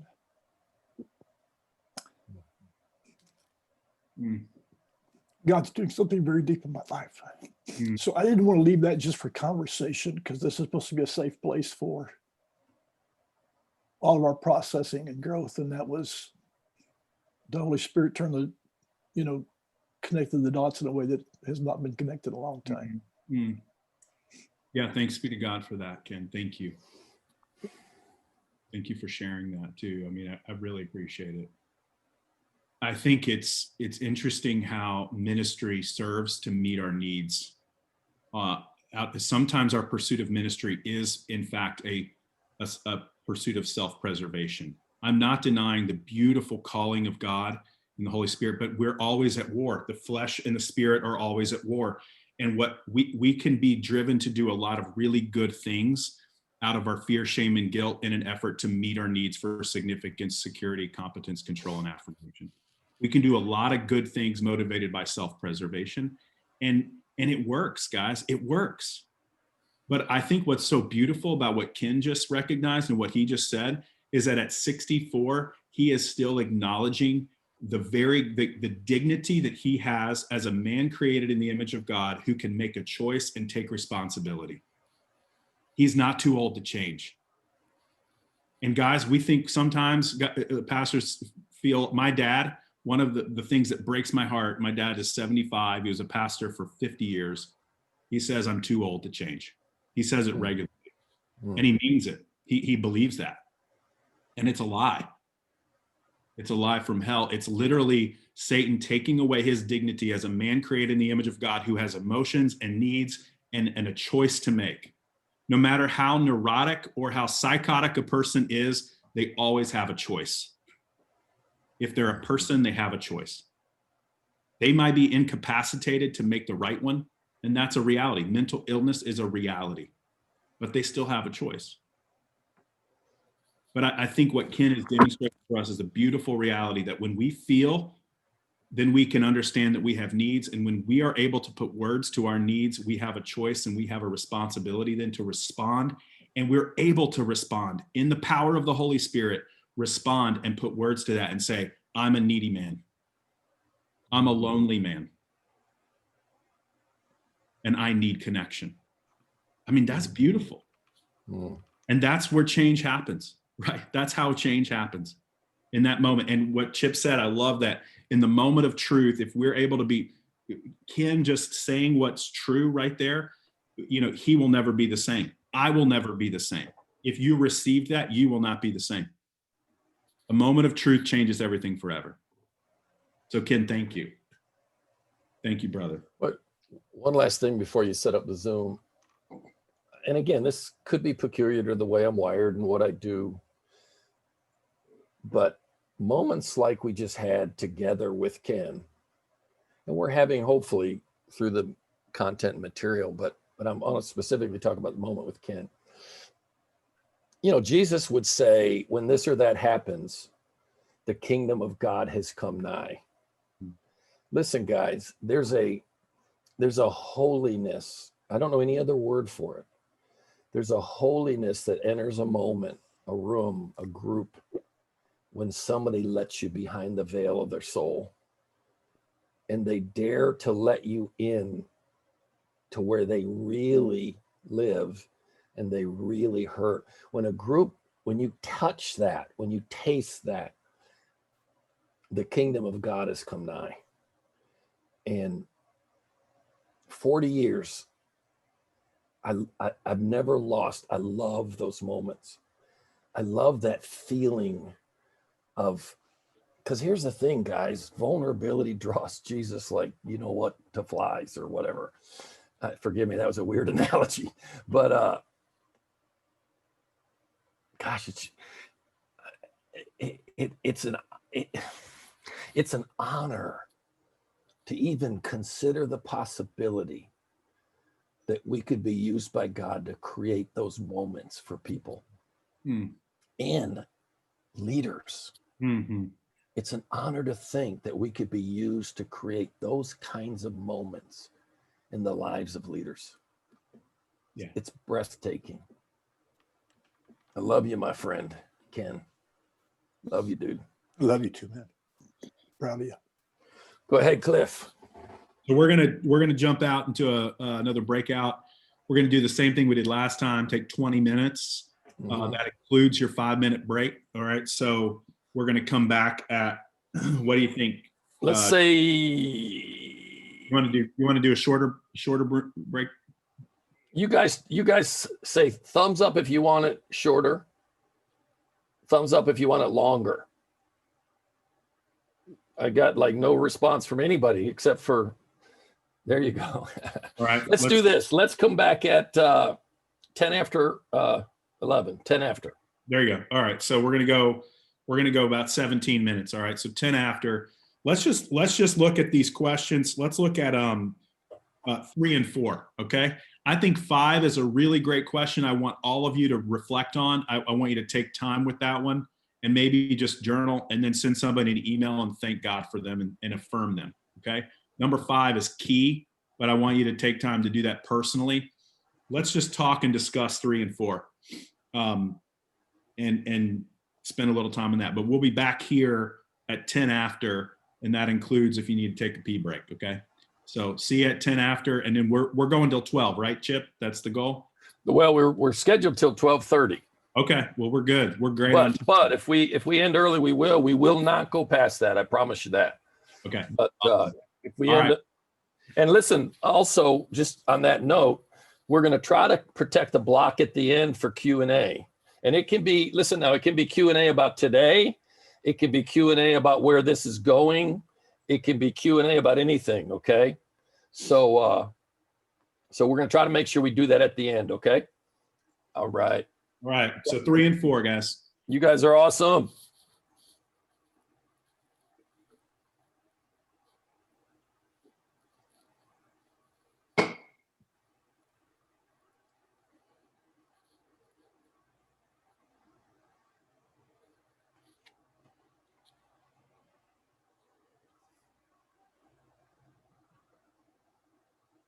I guess you got to put me somewhere. Okay. Let me figure out how to do that. Okay, there you go. All right. I think you got to join.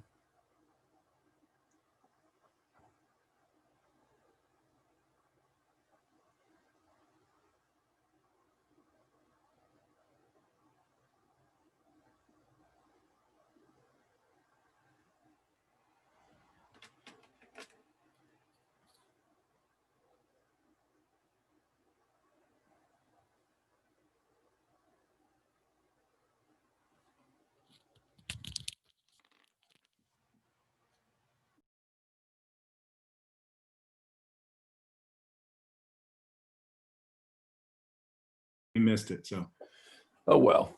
it's all right. Thank you for that, though. And then the second scripture, right down there, 1 Thessalonians 5:14.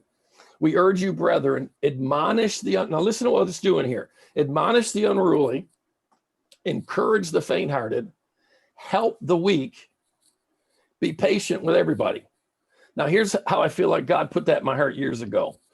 This is a different approach to different people at different stages in their journey with God. Different approach to different people at different stages in their walk with God. Why is that important? Because here's the problem. If you're not careful, this is what will happen. If you're a hammer, you'll make everybody a nail. And you have kind of one tool. And you've got to learn to discern. And again, I don't have time to do it, but I'd love to break this scripture down for you. If you look all those words up, I'm not a Greek scholar, but I can use a Strong's Concordance. It is so cool. Like the word encourage means to come alongside, which is what we're all about. The word help means to splint, like you splint a broken leg. And to be patient means, listen to this, man, to be patient means to have a long spirit, to have a long spirit.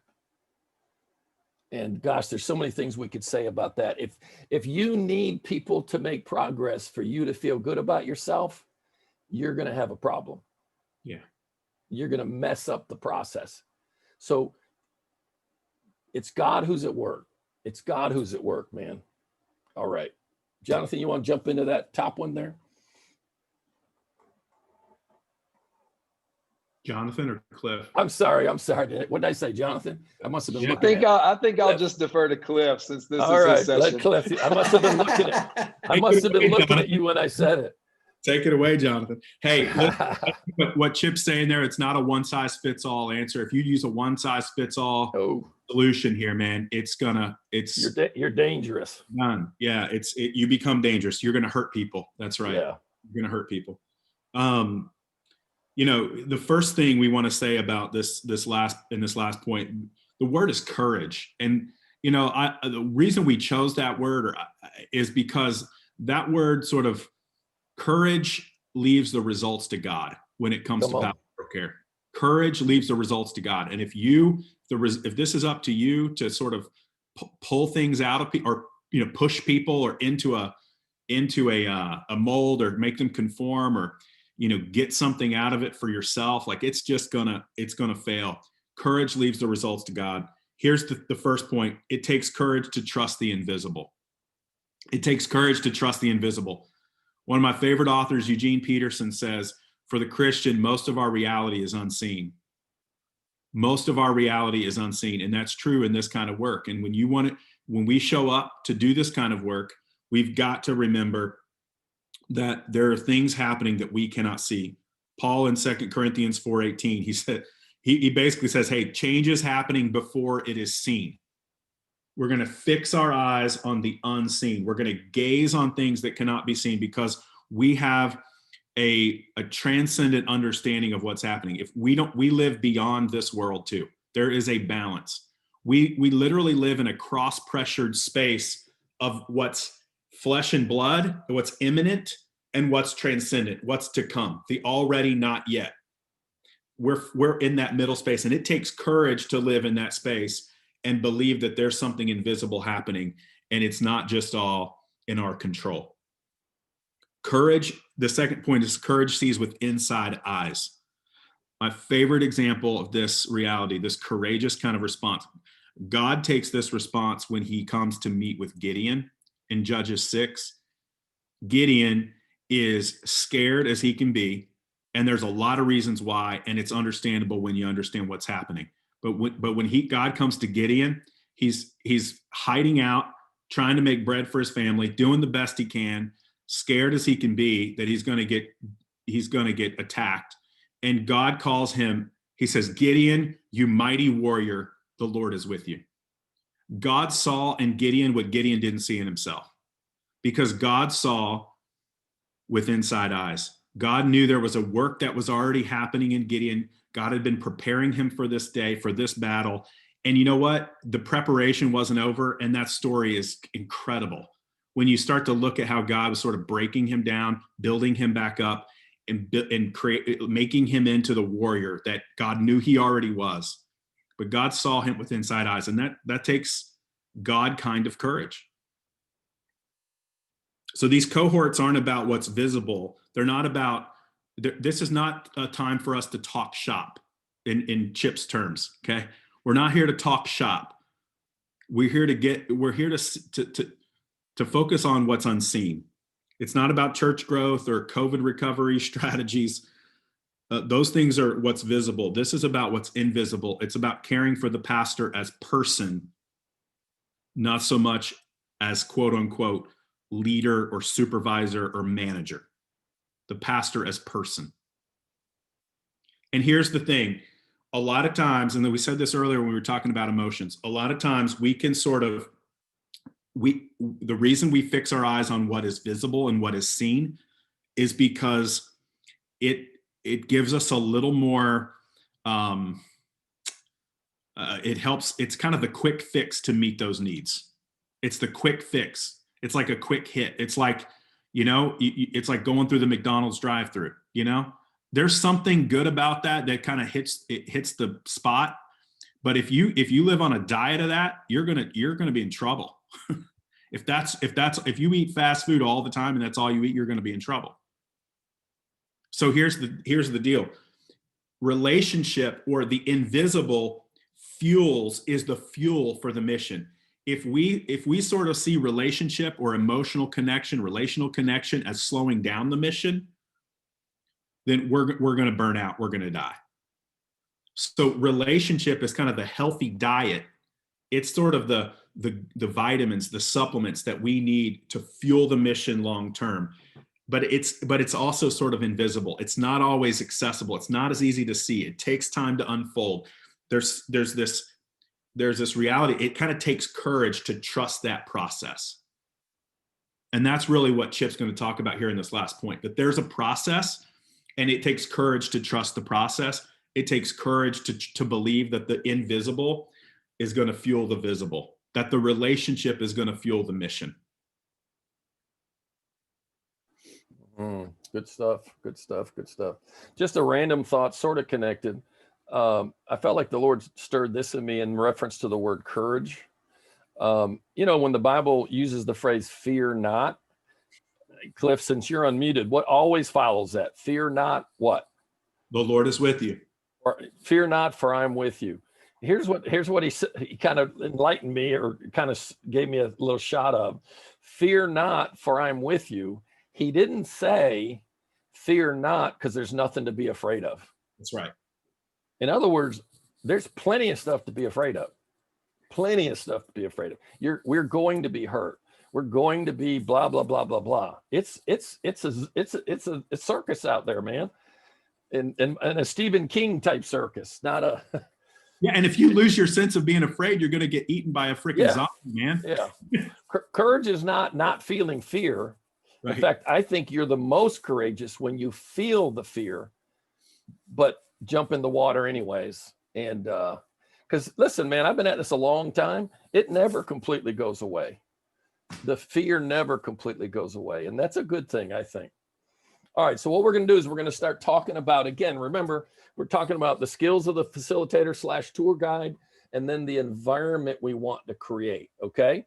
So we're kind of playing with all that. On the heels of what Cliff just said about relationships, I remember saying this to a group of people. I think I was trying to sell small groups or something. And I said this to him, and I still hold to it. I virtually guarantee you, if you make a commitment to meet with people that are a little bit healthier than you are on a regular basis for a year, if you make a commitment to meet with a group of people that are a little bit healthier than you are for a year, listen to me now, nothing else has to change. Nothing, no bells and whistles. If you just make a commitment to meet with people a little bit healthier than you are and show up, I promise you're going to get healthier, period. You're just going to get healthier because we gravitate toward the environment that we're in, and it awakens things in us and whatever. So groups are crazy important, man. Crazy important. All right, building a community of curiosity, compassion, and courage. How do we create these little mini groups? Our goal is to have groups of 4 to 6, and that includes you. And by the way, eventually we're gonna figure out how to get women involved, wives involved, and all that good stuff. And obviously they're going to lead their own groups. So be thinking about any of your wives that you think would have an interest and some competency to be a part of that with us, because we're going to want to get that going. All right. Never underestimate the power of having a safe place to belong. Take your mask off and stop hiding. And we're going to talk more about that word in just a second. Never underestimate the power of just having some place you can be real. A place where you experience emotional, relational, and spiritual safety. A place where you can be a jerk occasionally. I don't know about you, but I'm still capable of that. One safe place, one safe place to belong, believe, and become. Remember, those are our words as we're building the secret church. We kind of rearrange the words, where you belong before, all that. Well, bring that into this. One safe place where you have a sense of safe belonging, where you can wrestle with what you believe about God, yourself, and others, and in the process become something different from what you were. One safe place to belong, believe, and become can and often does change the trajectory of your life. One safe place can change the trajectory of your life. I don't know about you guys, but what other reason is there to get out of bed in the morning? I mean, if I can interact with somebody in a way that changes the trajectory of their life, even this much, now, dude, I'll get out of bed for that. I'll get out of bed for that. All right, the last scripture at the bottom is the one that I told you God brought into my life a little bit later, but it's been a while. And it's John 1:14. And it says this, and the word became flesh and dwelt among us. We saw his glory, glories of the only begotten from the Father. And then it says full of grace and truth, grace and truth. I believe God picks words carefully. I believe he orders them carefully. I believe he presents them carefully. So I believe the two words are critically important. And I believe the order they're presented in are really important. So look at your next page. The formula, if you will, that's in the box, I actually got from Henry Cloud. He's got a book called Changes That Heal. Brilliant book, by the way. I would highly recommend it. Cliff, that's where I was introduced to the whole concept of attachment. He goes into attachment in there in a way that really kind of sparked that awareness in me. But John chapter 1, verse 14, it says that Jesus was full of grace and truth. Both components are necessary, but I also believe the order is necessary. So again, I mean, obviously the first couple of blanks are just maybe putting our words in a way that they fit. That's where we want this curiosity, compassion, courage, the belong, the believe, the become. But again, I know you guys know some of this stuff, but I want to try to say it in a way that you feel it coming into this environment. What we want to do is in your group, we want to create this sense of grace, truth, and time. Grace, truth, and time. Which is first? Grace. Which comes later, and sometimes a lot later, is truth, and then time. And we'll look at it as we go through this. Best definition, or one that I like, of grace is mercy in action. An old, it was a Christian rock band, had a line that I love. Mercy is when you don't get what you do deserve, and you do get what you don't deserve. Now, bring that into your group. You may have a guy there that's hard to get along with. Grace gives him what he hasn't earned yet. Maybe you got a guy whose life's just in a bad place. Grace gives him what he doesn't deserve and hasn't earned yet. Now, can I give you all a little secret? Guess who's the first person you need to start practicing this with? Yourself. Yourself. You got to practice giving yourself grace. Raise your hand. How many of you have at least one more area that God needs to work on? Raise your hand if you got at least one. Raise your hand if you got two. Raise your foot if you got. Here's the deal, man. We want to create environments where it's okay to not be okay. Where it's, remember, I'm giving my age here. Back in the 70s, the big famous transactional analysis book, I'm okay, you're okay. Well, guess what? I'm not, and you're not either. And we're never going to be. But what we want to do is create environments, kind of connecting this to what Cliff was saying. You want to, what does it look like to create an environment where guys can dip their toe in the water? Just dip their toe in. What does it feel like to risk being a little bit more authentic, a little bit more present? What would it feel like to admit a little bit of neediness? Here's the deal, guys. If when that happens, you jump on it like a chicken on a bug. No, man. You gotta be patient. And this is why you gotta zero in on it's God who's at work. You gotta be patient with these groups, because if you're too quick to like, oh well, let's dig into that. These guys, they move at their own pace. They decide how well. I'll get to that in a second. All right, mercy in action is grace. Truth is reality. Now, what does that mean? Truth is the way things really are right now. Here's the deal. Oh, how you doing? Well, how many of you know it depends on how well I know you whether I'm going to tell you the truth. Now, if we're swimming in grace with each other, and I don't feel judged, and I don't feel like I will be judged, I'm going to probably risk a little bit more truth. So you got to focus on the grace. Grace, grace, grace. What's the scripture say? Grace upon grace, grace upon grace. Truth will kind of find its way. Don't be in a hurry to bring truth in. And then time, seed, time, harvest. And this kind of connects to what Cliff said a minute ago, that change happens before you can see it. Ken shared a moving moment for him personally. Let's just say he didn't share that. So let's say he was in your group, you got 4 or 5 guys, and Ken didn't share that. Well, you leave the group thinking nothing happened. And then you meet your next month meeting, and Ken shares how it affected his marriage and it affected this and whatever. Guess what? See, what happened in that meeting. He just didn't tell you about it. Here's the deal, guys. Most of the issues we deal with, I'm comfortable saying this, and I think most counselors are, I'm comfortable saying 80 to 90% of what you deal with in your life right now started in your childhood. I'm very comfortable saying that. And guess what? You're not going to turn that around in 2 meetings. You're not going to turn that around in 1 seminar.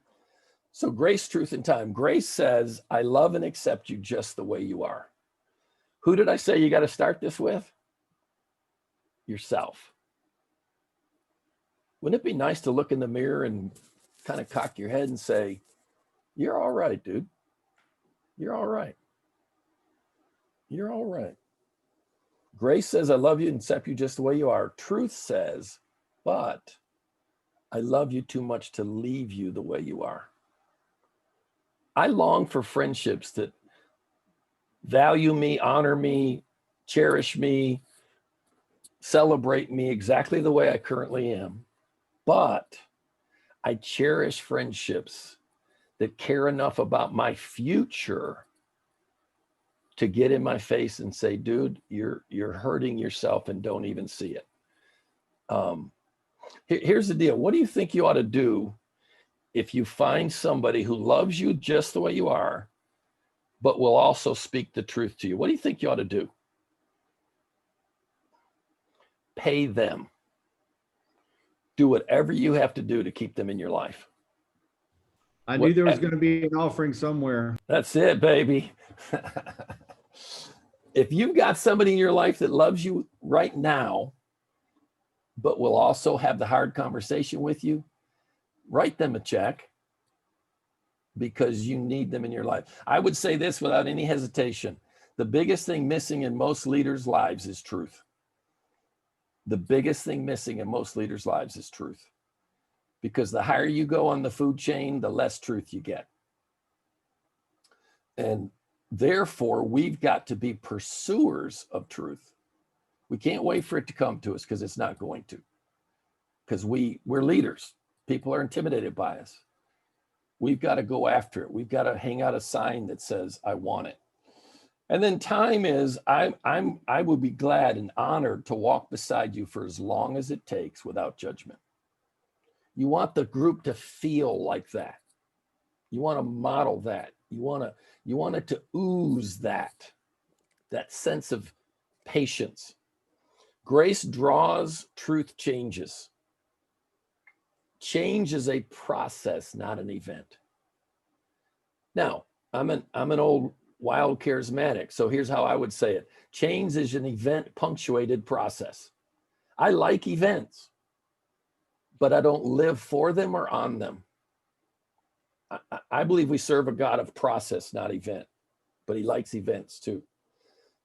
A couple of things I've learned to believe that keep me fresh toward people. Again, starting with whom? Myself. I believe with all my heart, everyone's doing the best they can with what they have. Dude, you can't possibly believe that. I do. I believe every single person is doing the best they can with what they have. Let me ask you a couple questions. Have you ever met an abusive person who wasn't? You follow me? You ever met a yeller who wasn't? You ever met an emotional distancer who wasn't? I've never met anybody who went to bed one night, calm, peaceful, confident, kind, gentle, patient, and woke up the next morning and just said, you know, I think I'll be mean as a snake for the rest of my life. Never met anybody like that. Every issue you deal with in your own life, every issue other people deal with in their lives are there for a reason. You ever met somebody and you didn't like them? Yeah, you meet somebody and you're like, yeah, we ain't going to connect very well. I go to this church a couple years ago, my wife and I, and don't know the people.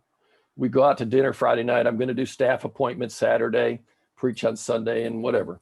So we go to dinner Saturday night. And I mean, I'm not kidding you guys, 30 seconds into dinner. And I'm looking at this wife and I'm saying, we are not going to G-haw. I mean, there was this ugly energy, arrogance, like it was horrible. It was horrible. And I just decided in my heart, I was like, you know, hey, write me a check and I'll do some work for you, but we ain't going to be friends. The next morning, they were my first appointment. You know what happened?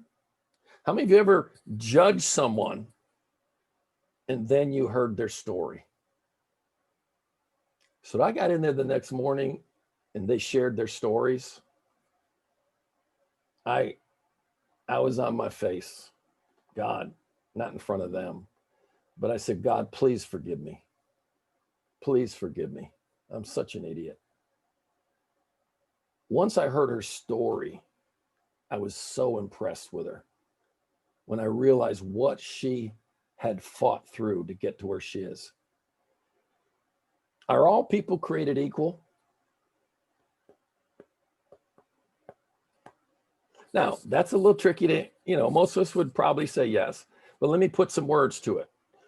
Are all people equal in value? No problem, right? Now let me change it. Are all people equal in preparation and placement for success? I hope your answer is no. Because here's the deal, guys. How do you give grace to people? You just remind yourself that we didn't start at the same place in the race. I know people working harder than you've ever thought of working. But yet, if you met them, you'd say, boy, their life's jacked up. But you don't know where they started. And you got to have that kind of a freshness when you encounter people. I don't know your story, man. I don't know why you have this or that challenge. But you know what? Curiosity, remember that's one of our values. I want to journey with you. I want to come along beside you. And I want to give you the grace to be what you are right this moment and trust God to help you get where you need to be. Middle column, it's not about fault and blame. It's about root and fruit.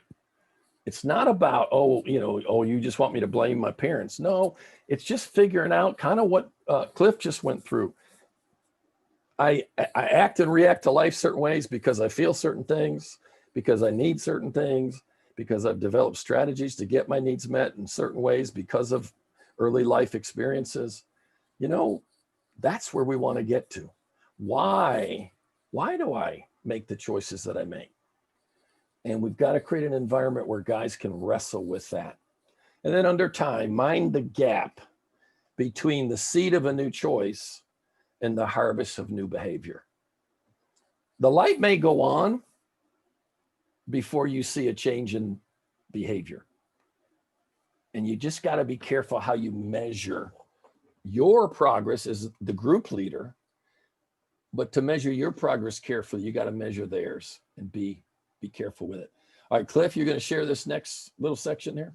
Yeah, that's so good, man. That chart is so helpful. And I think, one of the things that came to my mind when Chip was talking is just the idea of 1 degree at a time, Yeah. 1 degree over the course of a period of time will either cause you to crash or help you get altitude. 1 degree is going to help you go here, or 1 degree is going to help you go here. So just 1 degree at a time. And, we like Chip said, everybody's doing the best they can, but we all need an adjustment 1 degree. Most of us admitted we need 3 degrees, but we're just going to work on the 1 for now, right? That's good enough. Yeah. Hey, Cliff, real quick. When I'm speaking sometimes in this area, I'll do this and I'll ask everybody out there, just do this. Mm-hmm. And I tell them that's all God wants. That's right. all God. God doesn't want this. He just wants this. Yeah. If we can get that expectation in our own hearts, all we're looking for every time we meet, we just want this. Yeah. And you know what this is to me most of the time with guys? Just show up. If you just show up, you know what? We got this. Yeah. And if we get this, hide and watch, man. God's going to do some cool stuff. That's all right. we need is this. And I mean it, guys. A group of leaders, your 4 guys, 5 guys, whatever it is, them just showing up is this. God will do the rest, man. God will do the rest. Yeah. Excuse me, Cliff. No, it's great. A culture, one of the thoughts I'm having here, a culture of competent travel guides. You want to be a competent travel guide. You want to be able to actually take people to the most beautiful sites and point and say, look at that. Yeah. If you want to do that, a competent travel guide has to trust the process of grace plus truth plus time. You got to maintain a growth mindset, knowing that grace plus truth plus time is a winning formula. You got to trust the process. A culture of competence is a culture of grace plus truth plus time. You take out one of those ingredients, your winning formula has been spoiled. Yeah. Okay. So grace plus truth plus time, you got to have all 3. And that takes courage to stay committed to all 3 of those all the time. The second key behavior here around this idea of courage is we want to create and protect an environment for discovery, not declaration. Okay.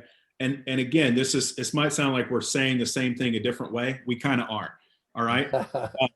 Create and protect an environment for discovery, not declaration. This even feeds back to the idea of curiosity. There has to be some space. If you're just bringing agendas, that is actually, you might think you're being more courageous to come and bring some sort of agenda. False, right? that's actually not trusting the process of grace plus truth plus time. So discovery, not declaration. Ask, don't tell. Pull, don't push. Shepherds, not cowboys. Cowboys drive, shepherds guide. Okay, we're going to guide people. There's an allowance for some meandering to go up. One of the sheep might wander a bit, and we're going to be okay with that, knowing that we can go get the sheep and bring it back. All right. Third thing is Cliff, let me say something there. I read a book. It's probably sitting right up here. I'll never forget this. Facts push, story pulls. Facts push, story pulls.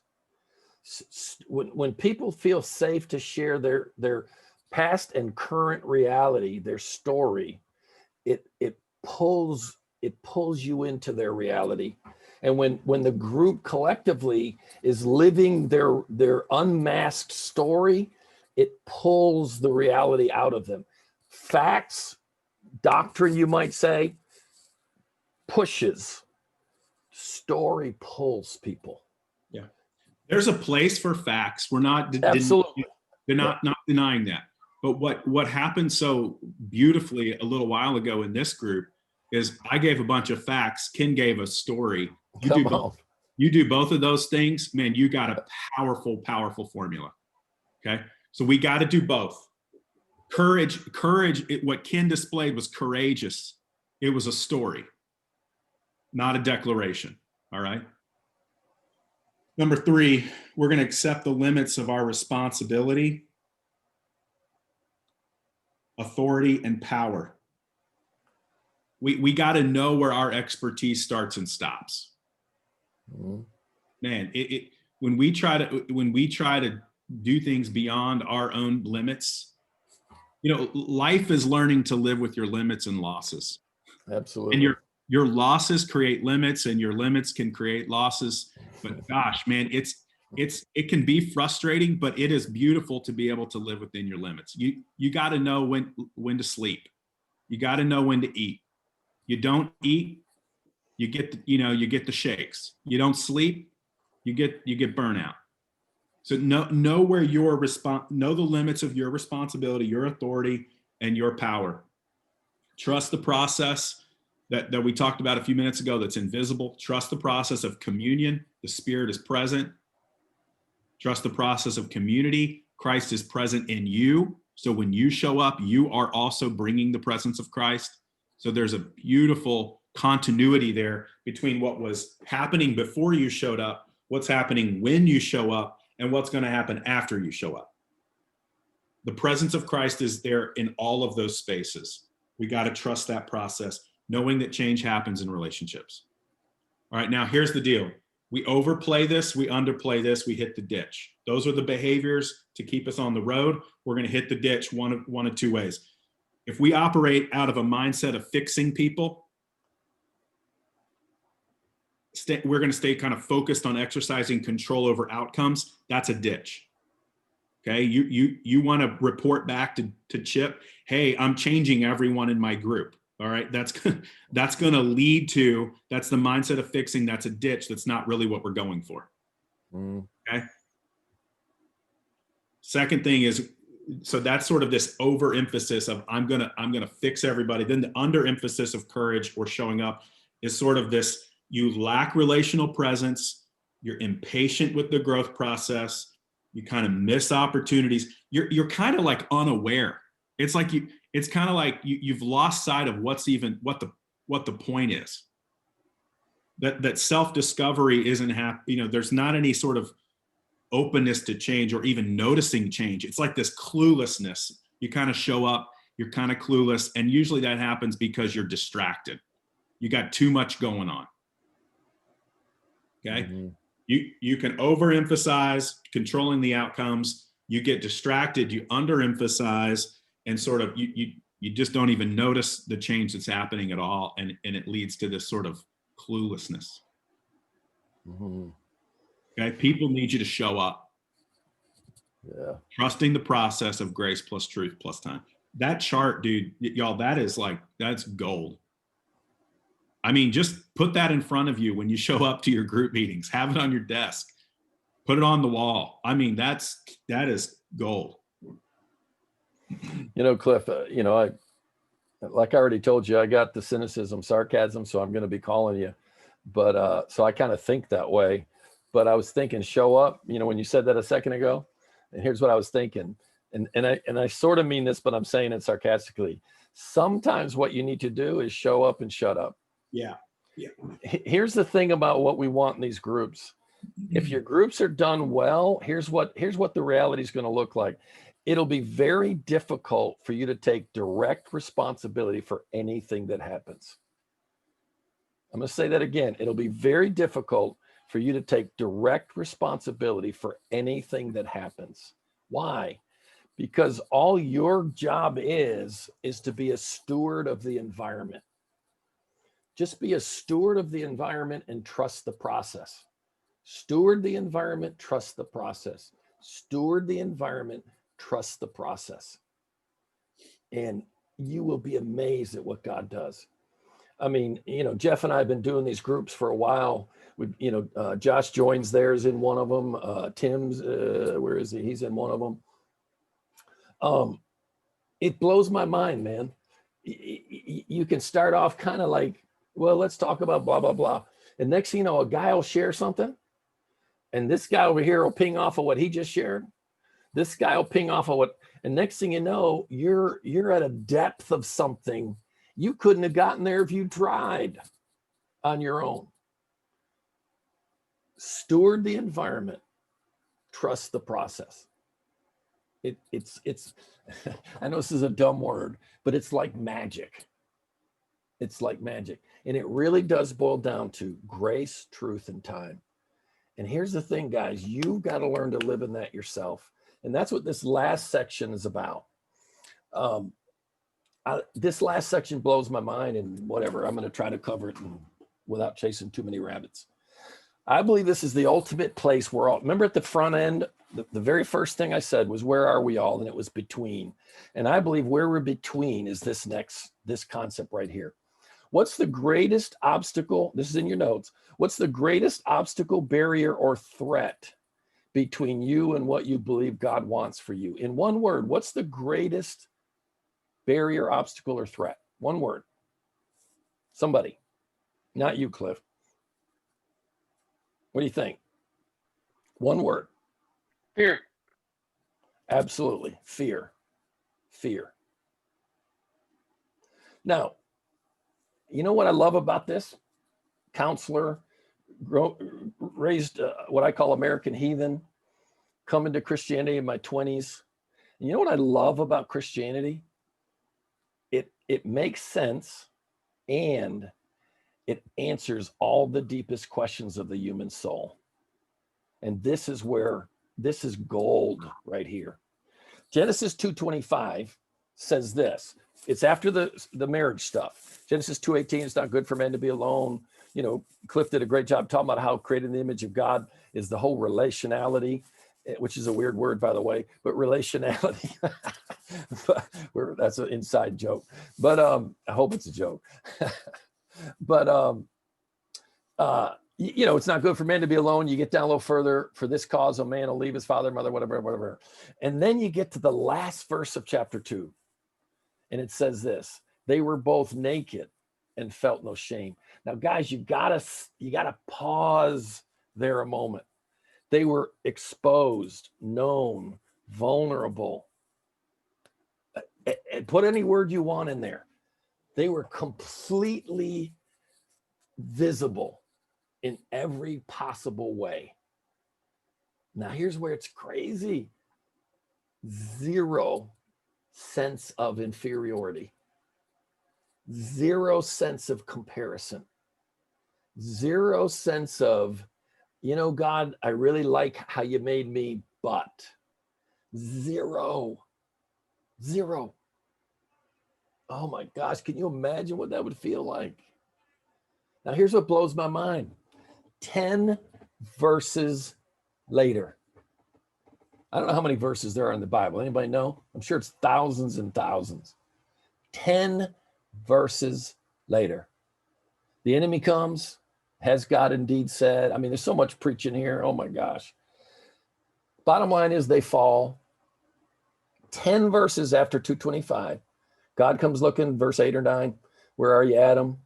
And Adam says, look at verse on the left-hand side of your diagram there. I was afraid because I was naked, so I hid. Now, I believe that's where everybody starts. Any of the old 70s rock and roll guys? I'm a 70s rock and roll guy.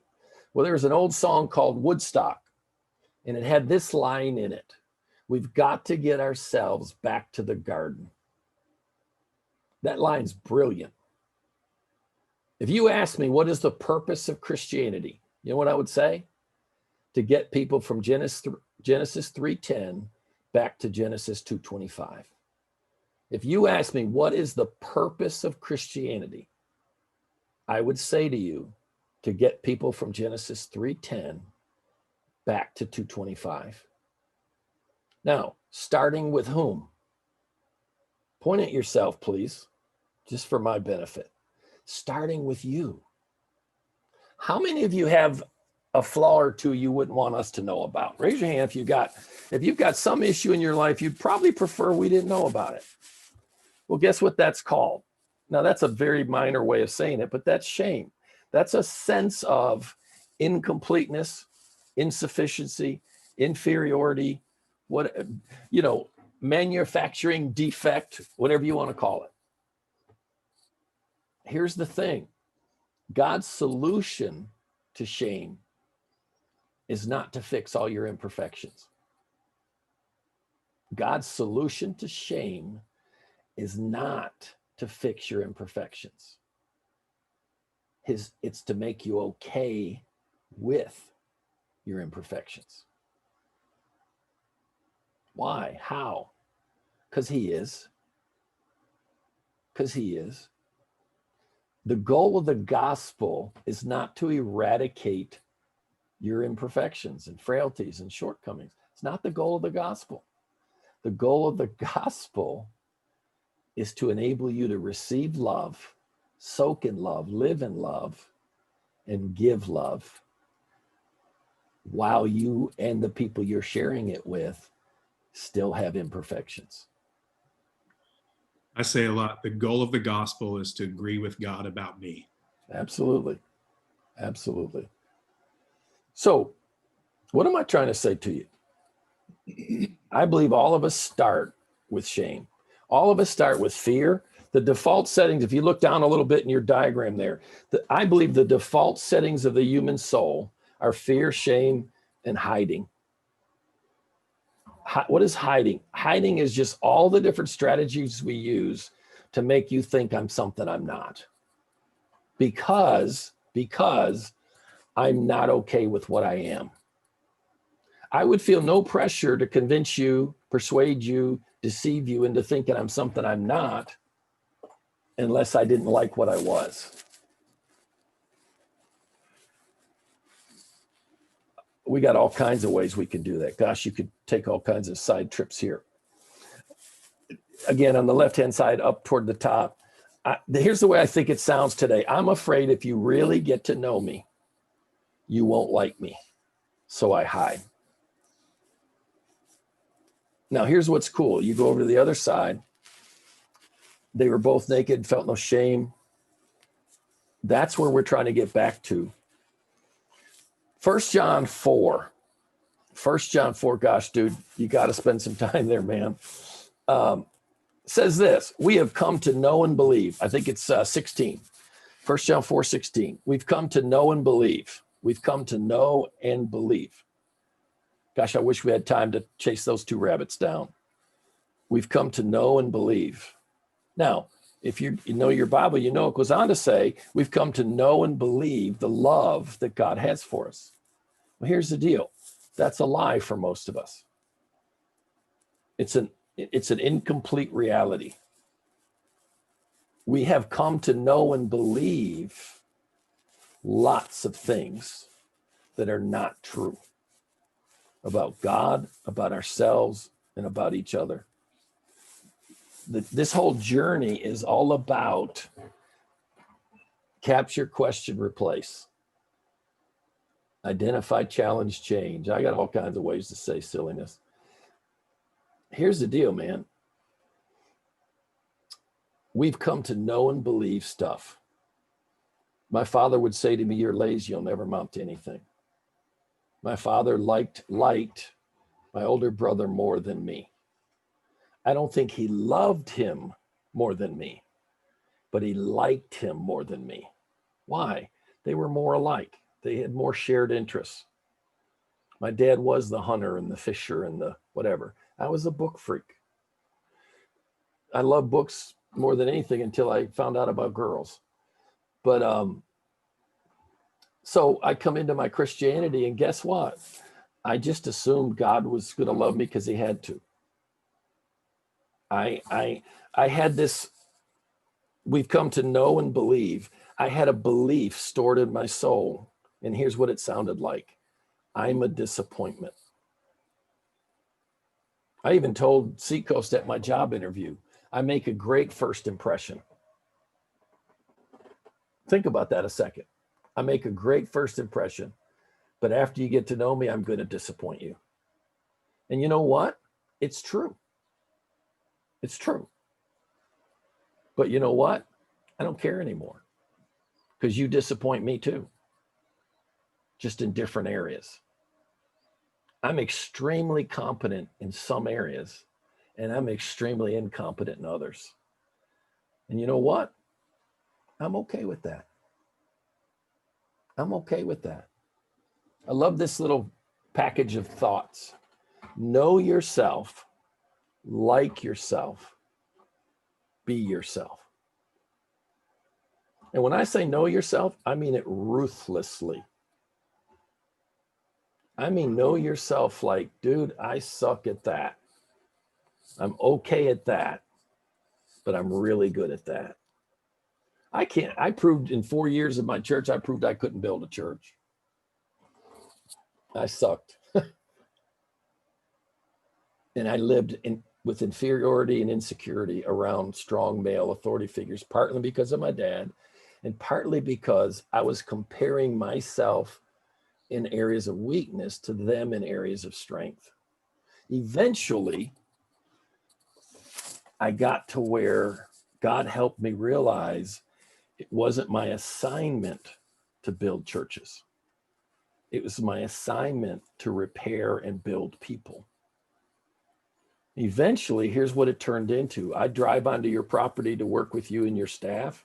You got a church and, you know, whatever. I look around and here's what I say to myself. I can't do this. But I'm about to go into a room and meet with people. And you know what? You can't do this. You can't do this. What am I trying to say to you? Know yourself, like yourself, be yourself. 1 John 4:16, we've come to know and believe. How many of you believe God made you? Wave a finger or something. How many believe God? You're the workmanship of God, right? So you believe you are the handiwork of God, right? How many of you have spent lots of time criticizing his work? I don't like my nose. I don't like my butt. Why didn't you make me more like this? Why didn't you make me more like that? Why didn't you take some of this out and put some of that in? Here's the deal, guys. What's it going to take for you to just look in the mirror and say, you know what, dude? You're okay. Perfect? No. Jacked up? Yes. But you know what? I think you're okay. What would it take to just be okay with who and what you are right this second? I think it's one of the greatest things God's taught me is how to just be okay with myself. And I mean in full awareness of how jacked up I could still be in some areas. And I am.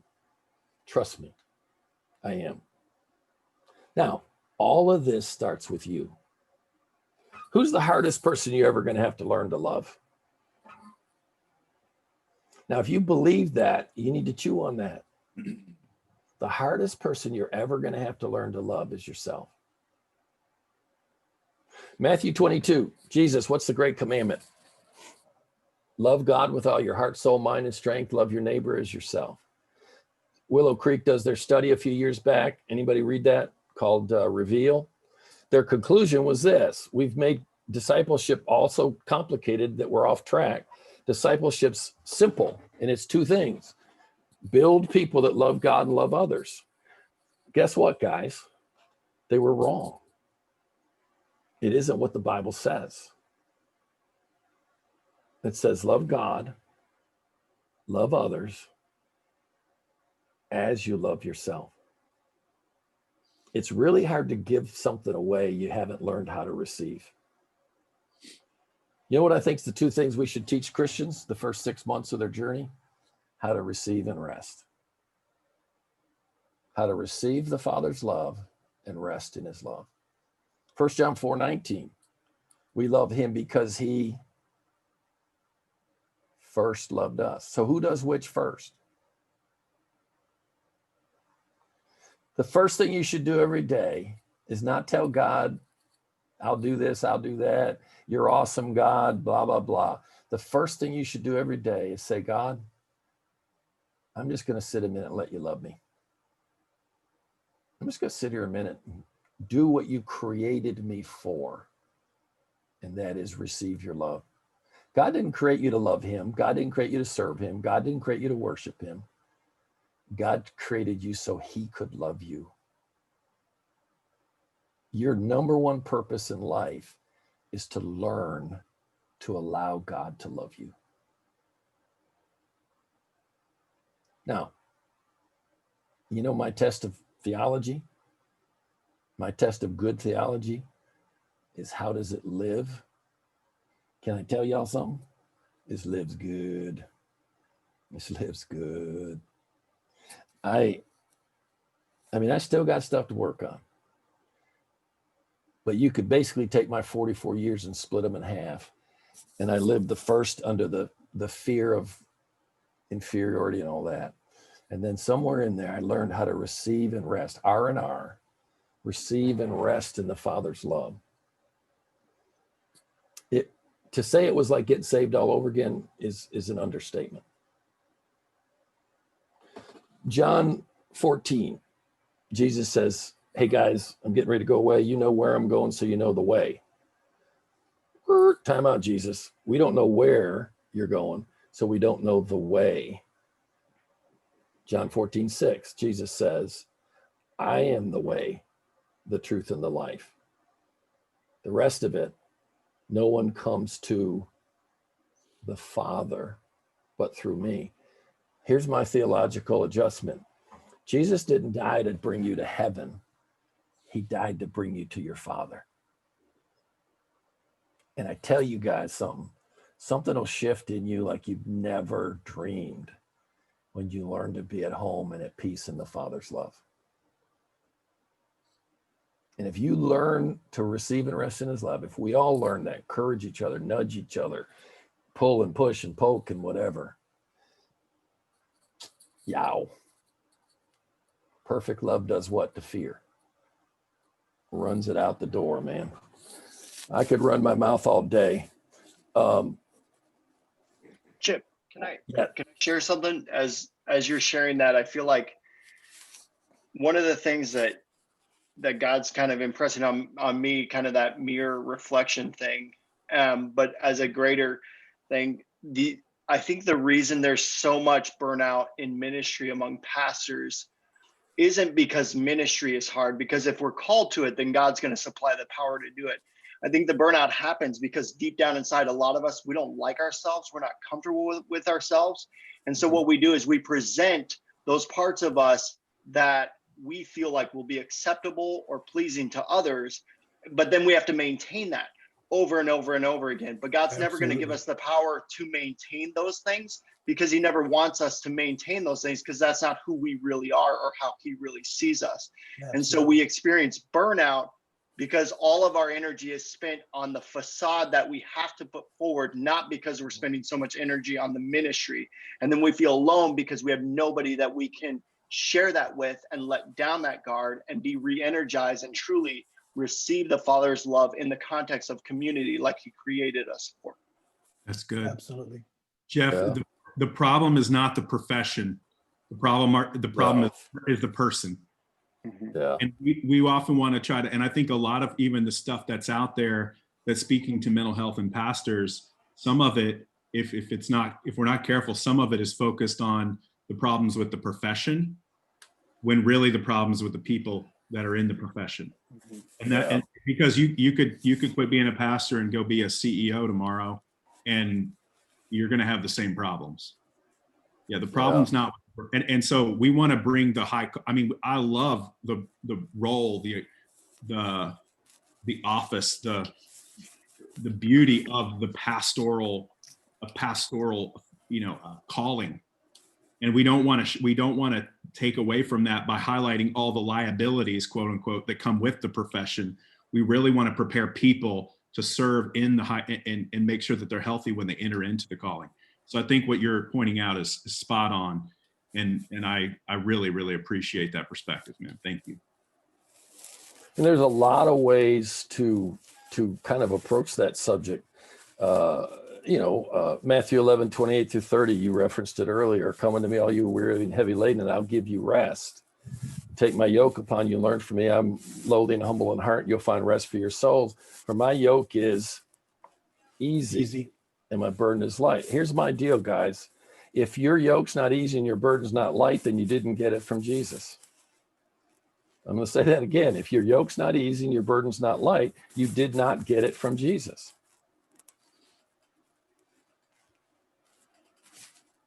I remember this one friend, Tim Blevins, you'd know who it was. I'm not exaggerating, every single phone call, the first thing he said was how busy he was. It's the first thing he said, every single phone call. I finally said to him, I said, dude,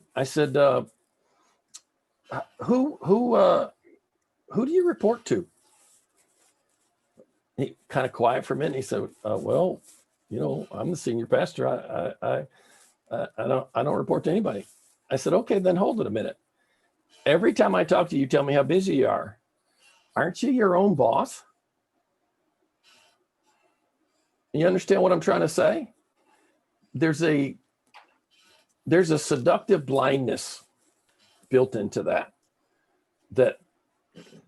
and I think it's indicative of idolatry and the different ways we estimate our value, achieve our value, and all that. But that's part of why we're doing all this, guys, is so that we can kind of figure out how to get to a point where we feel good about ourselves because of God.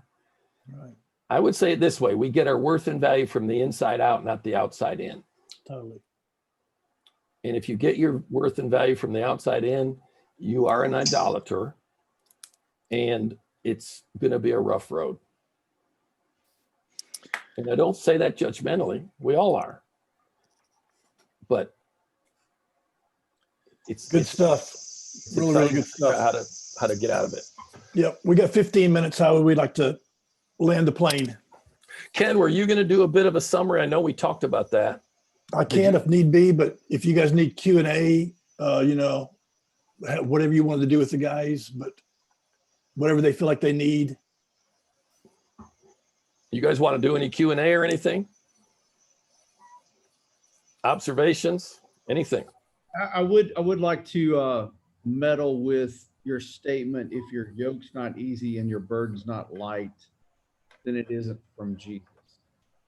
So we know that to be true because it's in the Word of God. I mean, as far as his yoke is easy and his burden is light.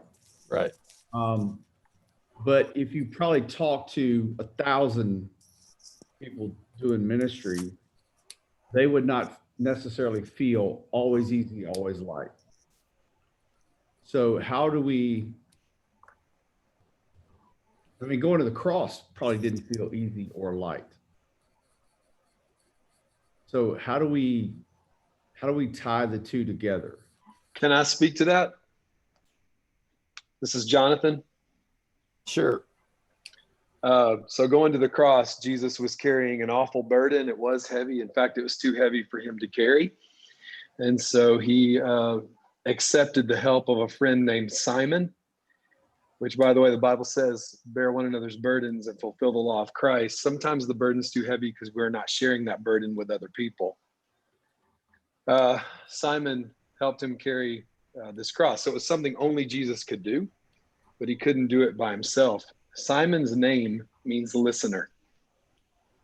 He was walking alongside a man. And how many times in the Bible is the name of a person significant? It has some kind of meaning to it. So Jesus is sharing his burden with a listener. A couple verses later, he's rejecting the medicator, the wine with the gall, to take the pain away. And so the question you were asking there about connecting it to the journey of the cross, and sometimes burdens are heavy. I think sometimes there are callings on our lives that are heavy, too heavy for us if we carry them alone. And so I do think sharing our burdens, bearing each other's burdens, and fulfilling the law of Christ, I think walking with a listener who can help us carry is an operative part of this. So that's just my response to that question. Can I speak to that real quick too? I think that's beautiful, Jonathan. I love the working in of the cross, and the listener and the medicator, dude. That's so good. I just want to say too, I think the whole picture of a yoke is a participatory. I know Chip made fun of my relationality word, but participatory. It's a participatory word picture. It is Jesus in the yoke with you. He's like, join me in my yoke. And there's this idea all through the scriptures. It's Christ in me and I am in Christ. It's this connection, this sort of sharing. And so I agree, when somebody is listening to us, like Simon was listening, or Jesus was sharing his burden in that moment, that's that presence of Christ in me, sort of joining with that person, lightening their load. Ultimately, it's Christ lightening the load when I join with the person under their burden and bear the burden with them. There's this participatory nature. So I think the way Chip said it was true. I think there's this also, though, there's this picture. It's like you're sort of joining under the yoke with Jesus. And when you're in the yoke with him, it's the yoke is intended to be a picture of two different oxen pulling side by side. Two oxen pulling side by side doesn't do the work of two oxen. It actually can do the work. I think it's like it multiplies the power by like 8. It's something. It's an amazing kind of understanding of how that works. So I think that picture is so beautiful and right. But it's a participatory picture where there's two working together. Awesome. You know, the other key piece to what I mean by that is this. You'll say I'm working with a guy in his marriage and the wife's hurting badly because of the pace he lives at. And you challenge the guy a little bit, and here's what he'll say. Well, it's just a season. So you come back 5 years later. Well, it's just a season. My point is, yes, of course there's burden and stress to what we do, but it needs to be sporadic, not persistent and chronic. If it's chronic is what I mean.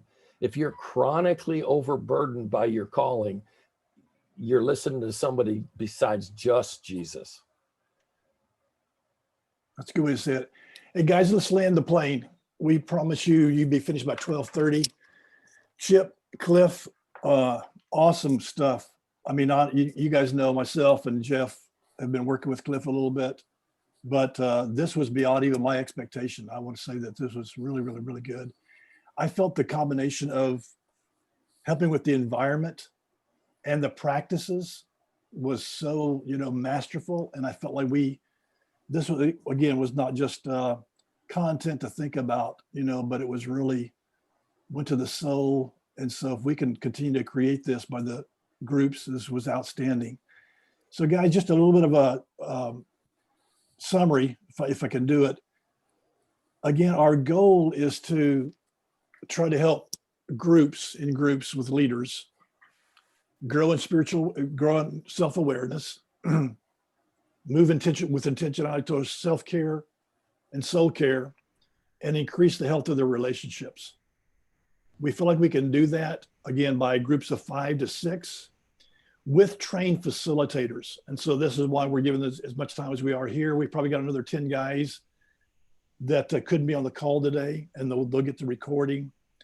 But you can see how important, us getting it, not just in our head. This is good information. It's been very, very helpful, but really us in our own life.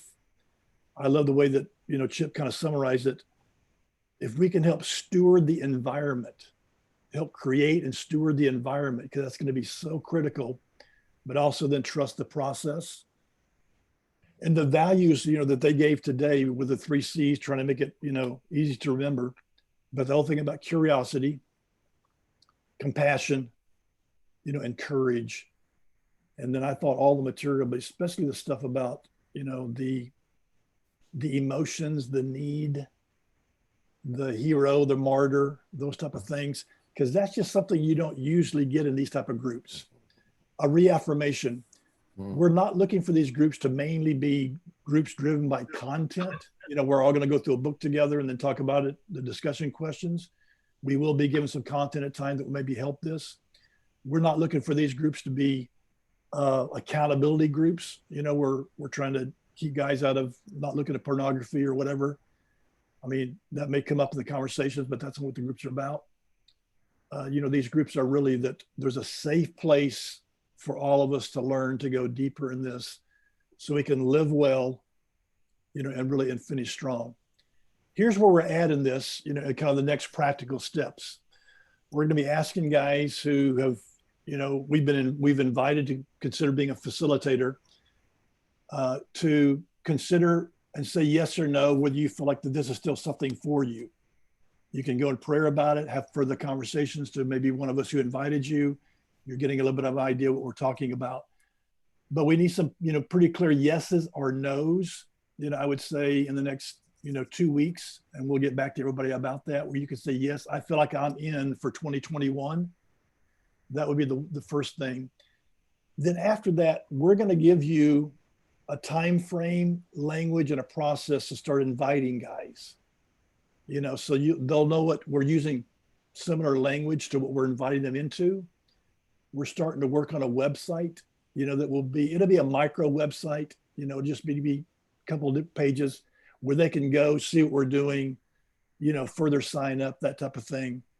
And so if you would kind of start really thinking about who you wanted to invite, what we're submitting is that the first go around, the facilitators would fill up their own groups. Later, we're going to be, we can be funneling guys maybe to you, but we feel like guys who guys maybe you already connect with, guys who you think that will identify with that. So we're looking at 4 to 6, including yourself.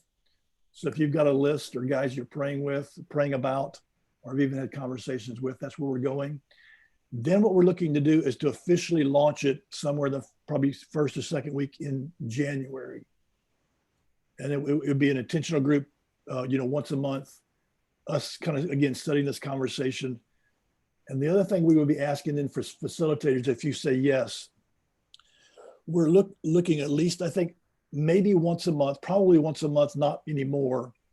We would do a hour, maybe a little bit longer, but not much longer than that, facilitators ongoing conversation and training session. So once a month we'd have a deal like this where we give updates, further information, further ways of training, so we can continue to move it ahead together. So that's kind of where we're at in the process. We know this is morphing. We want it to morph. We want this to be organic. We want it to be the right guys, carry the right heart, create the right environments. And so that's kind of where we're at. So any questions on that? Because I know people have questions regarding process. Chip, did I leave anything out? 1 and 2 that are really 2 sides of the same coin. We're going to figure out the wives piece. And that leads into, eventually we want to have a retreat for couples. And, but I'm pretty confident sometime next year we'll turn the corner and have the same groups available for pastors' wives that we have for the pastors. I'm pretty confident we're going to be able to pull that off. But I just wanted you to throw that in the pot, Ken. Yeah, we've had a lot of interest. We've had a lot of interest in other ministries, that are already connected with what we're doing, asking us about it, whatever. But I think right now what we're thinking is the first phase, which may be the first, like let's just say 6 months. We're wanting to, you guys, the guys that have bought in, you've heard the vision, you've now kind of caught the heart, you've had some training, and then guys that you may work with, and then maybe recruit some more facilitators, do some more training, and then further open it up. We actually think, and I don't think this is, pride, we actually think that our challenge may be scaling with what the need is and what the interest is. And so but we want to go at a pace that we guard, properly what we're doing. And so that this has the heart of what we're trying to create. So other questions, how-to questions, next step questions. Yeah, I have a question. Yep. Nick? Yeah, I've been getting together with, as an area pastor, I get together with pastors in Southwest Michigan under the Foursquare Church. But I also get together with a group of 6 pastors once a month that I establish a relationship with in our city, in Michigan City, Indiana. And so if we're gathering these groups, how would that look for me? I mean, am I going to be following what you guys are doing? I don't know how this would work for me. I mean, I can see how it would be helpful for me to facilitate the groups I already have established. But are we following certain things that you're going to give us each month? How do we stay within community, moving our groups forward? How would that look for me? Can I take a stab at that? Yeah, good question, Vic. Really good question. Yeah, I mean, first of all, let's settle one thing. We have no desire to control anybody. So none, zero. What we want to do is be helpful. So Vic, is it okay to call you Vic? Yes, yes. We're going to need you guys to help us know how to help you. Jerry Maguire, help me help you, or whatever it is. But so yes and no. We're not going to do it. In other words, dude, I'm proud of you that you're doing it, and we just want to help you do it. Stay healthy yourself, and again, if you need, if it's helpful, we want to help you learn how to steward that environment and trust the process. But we want to be supportive of what you're doing, period. And you can help us figure out what that looks like. Does that make sense, Vic? Yeah, it makes sense. Like I said, I mean, just the training today, just sitting in this group today is extremely helpful. Extremely helpful. Good. To be part of something that we're developing even is helpful. Sure. Yeah. Like Ken, the other question that I had too. Oh, I'm sorry. All I was going to throw in there was we're probably going to do a monthly meeting that is to resource whoever wants to be resourced. And that'll be this kind of a thing. But Ken mentioned that. Go ahead, Vic. I'm sorry. Yeah, the other question that I would have, and I missed the last month's meeting. I think it was the first one. But there was talk about charging. And I just would feel very uncomfortable going to these men that I've had a relationship with for 2 years. And all of a sudden I'm asking for an offering. So I don't know how to navigate that. We've settled that. Our 3-step financial plan is going to be this. We recommend a donation of $100 a month. We recommend a donation. You don't even have to tell your guys that. We don't care. We would love for members to feel as they feel led to make gifts. And then third, we're going to be very open to possibly recognizing and even pursuing outside sources. There's grants and other things out there that we may take advantage of. So we don't want you don't feel any pressure to that at all. Zero. Yeah, Vic, especially groups like you said that you've already got the relationships, Right. So and then you kind of swept it. So anybody like that, we're for sure saying we need to grant, if they become part of this, whatever we're doing here, they need to be grandfathered in. And then if they want to give a donation or say, hey, I'm with a group that's helping pastors, stay healthy, if they wanted to do that, but we're not asking anybody to, to change in the middle of stream with that. We will want to be clear with guys up front who are recruiting new guys that they haven't been doing that with.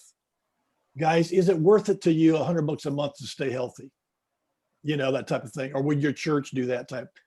But so that's our 3-pronged approach to finances. So it doesn't get sticky. This is not about money. We don't want anybody to feel that, but obviously it takes that to do that. So that's how we're approaching that.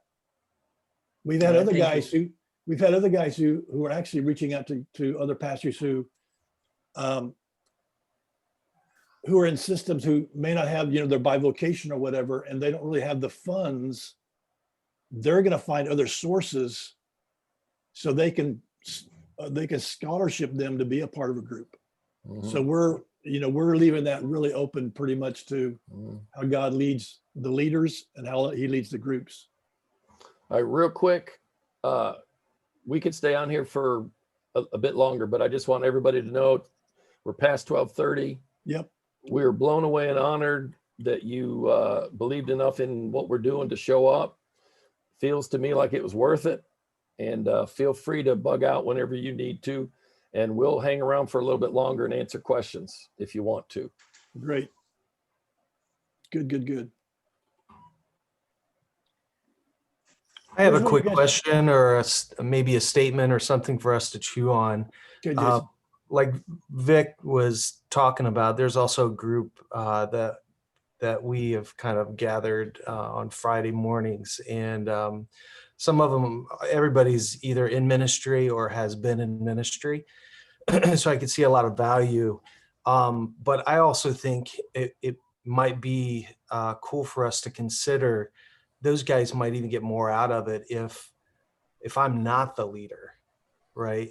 Mm-hmm. If they were to come to the group and meet Tim Blevins and be able to be maybe more honest and about things because I already know them, I know where they pastor. I kind of know the good, the bad, and the ugly already, but to be able to be connected to somebody that, so anyways, have we thought through maybe what an introduction could look like so that they get to meet Tim or maybe a different facilitator or whatever we're calling them? Good question. Yeah, that's kind of what I was saying to Vic, that, we'll kind of figure some of this out as we go. I think that's a great observation. Yeah. Let's, this might sound dumb, but I think it's going to be fun, guys. I think it's going to be, it's going to be clunky at times, but if we'll just do what we're talking about, be patient with the process, I think we're going to see God do some cool stuff. And Jason, that's a great idea. A great way to kind of shuffle the deck, where you get a fresh hand. Because, Ken, our wording right now has been that if you make a commitment to a group, you're making a commitment for 1 year. That's right. I think it's good to drink from a different faucet every once in a while. That's a cool idea. Every one of you guys has cool ideas. I guarantee you do. And hopefully we're going to create an environment where we can harvest those.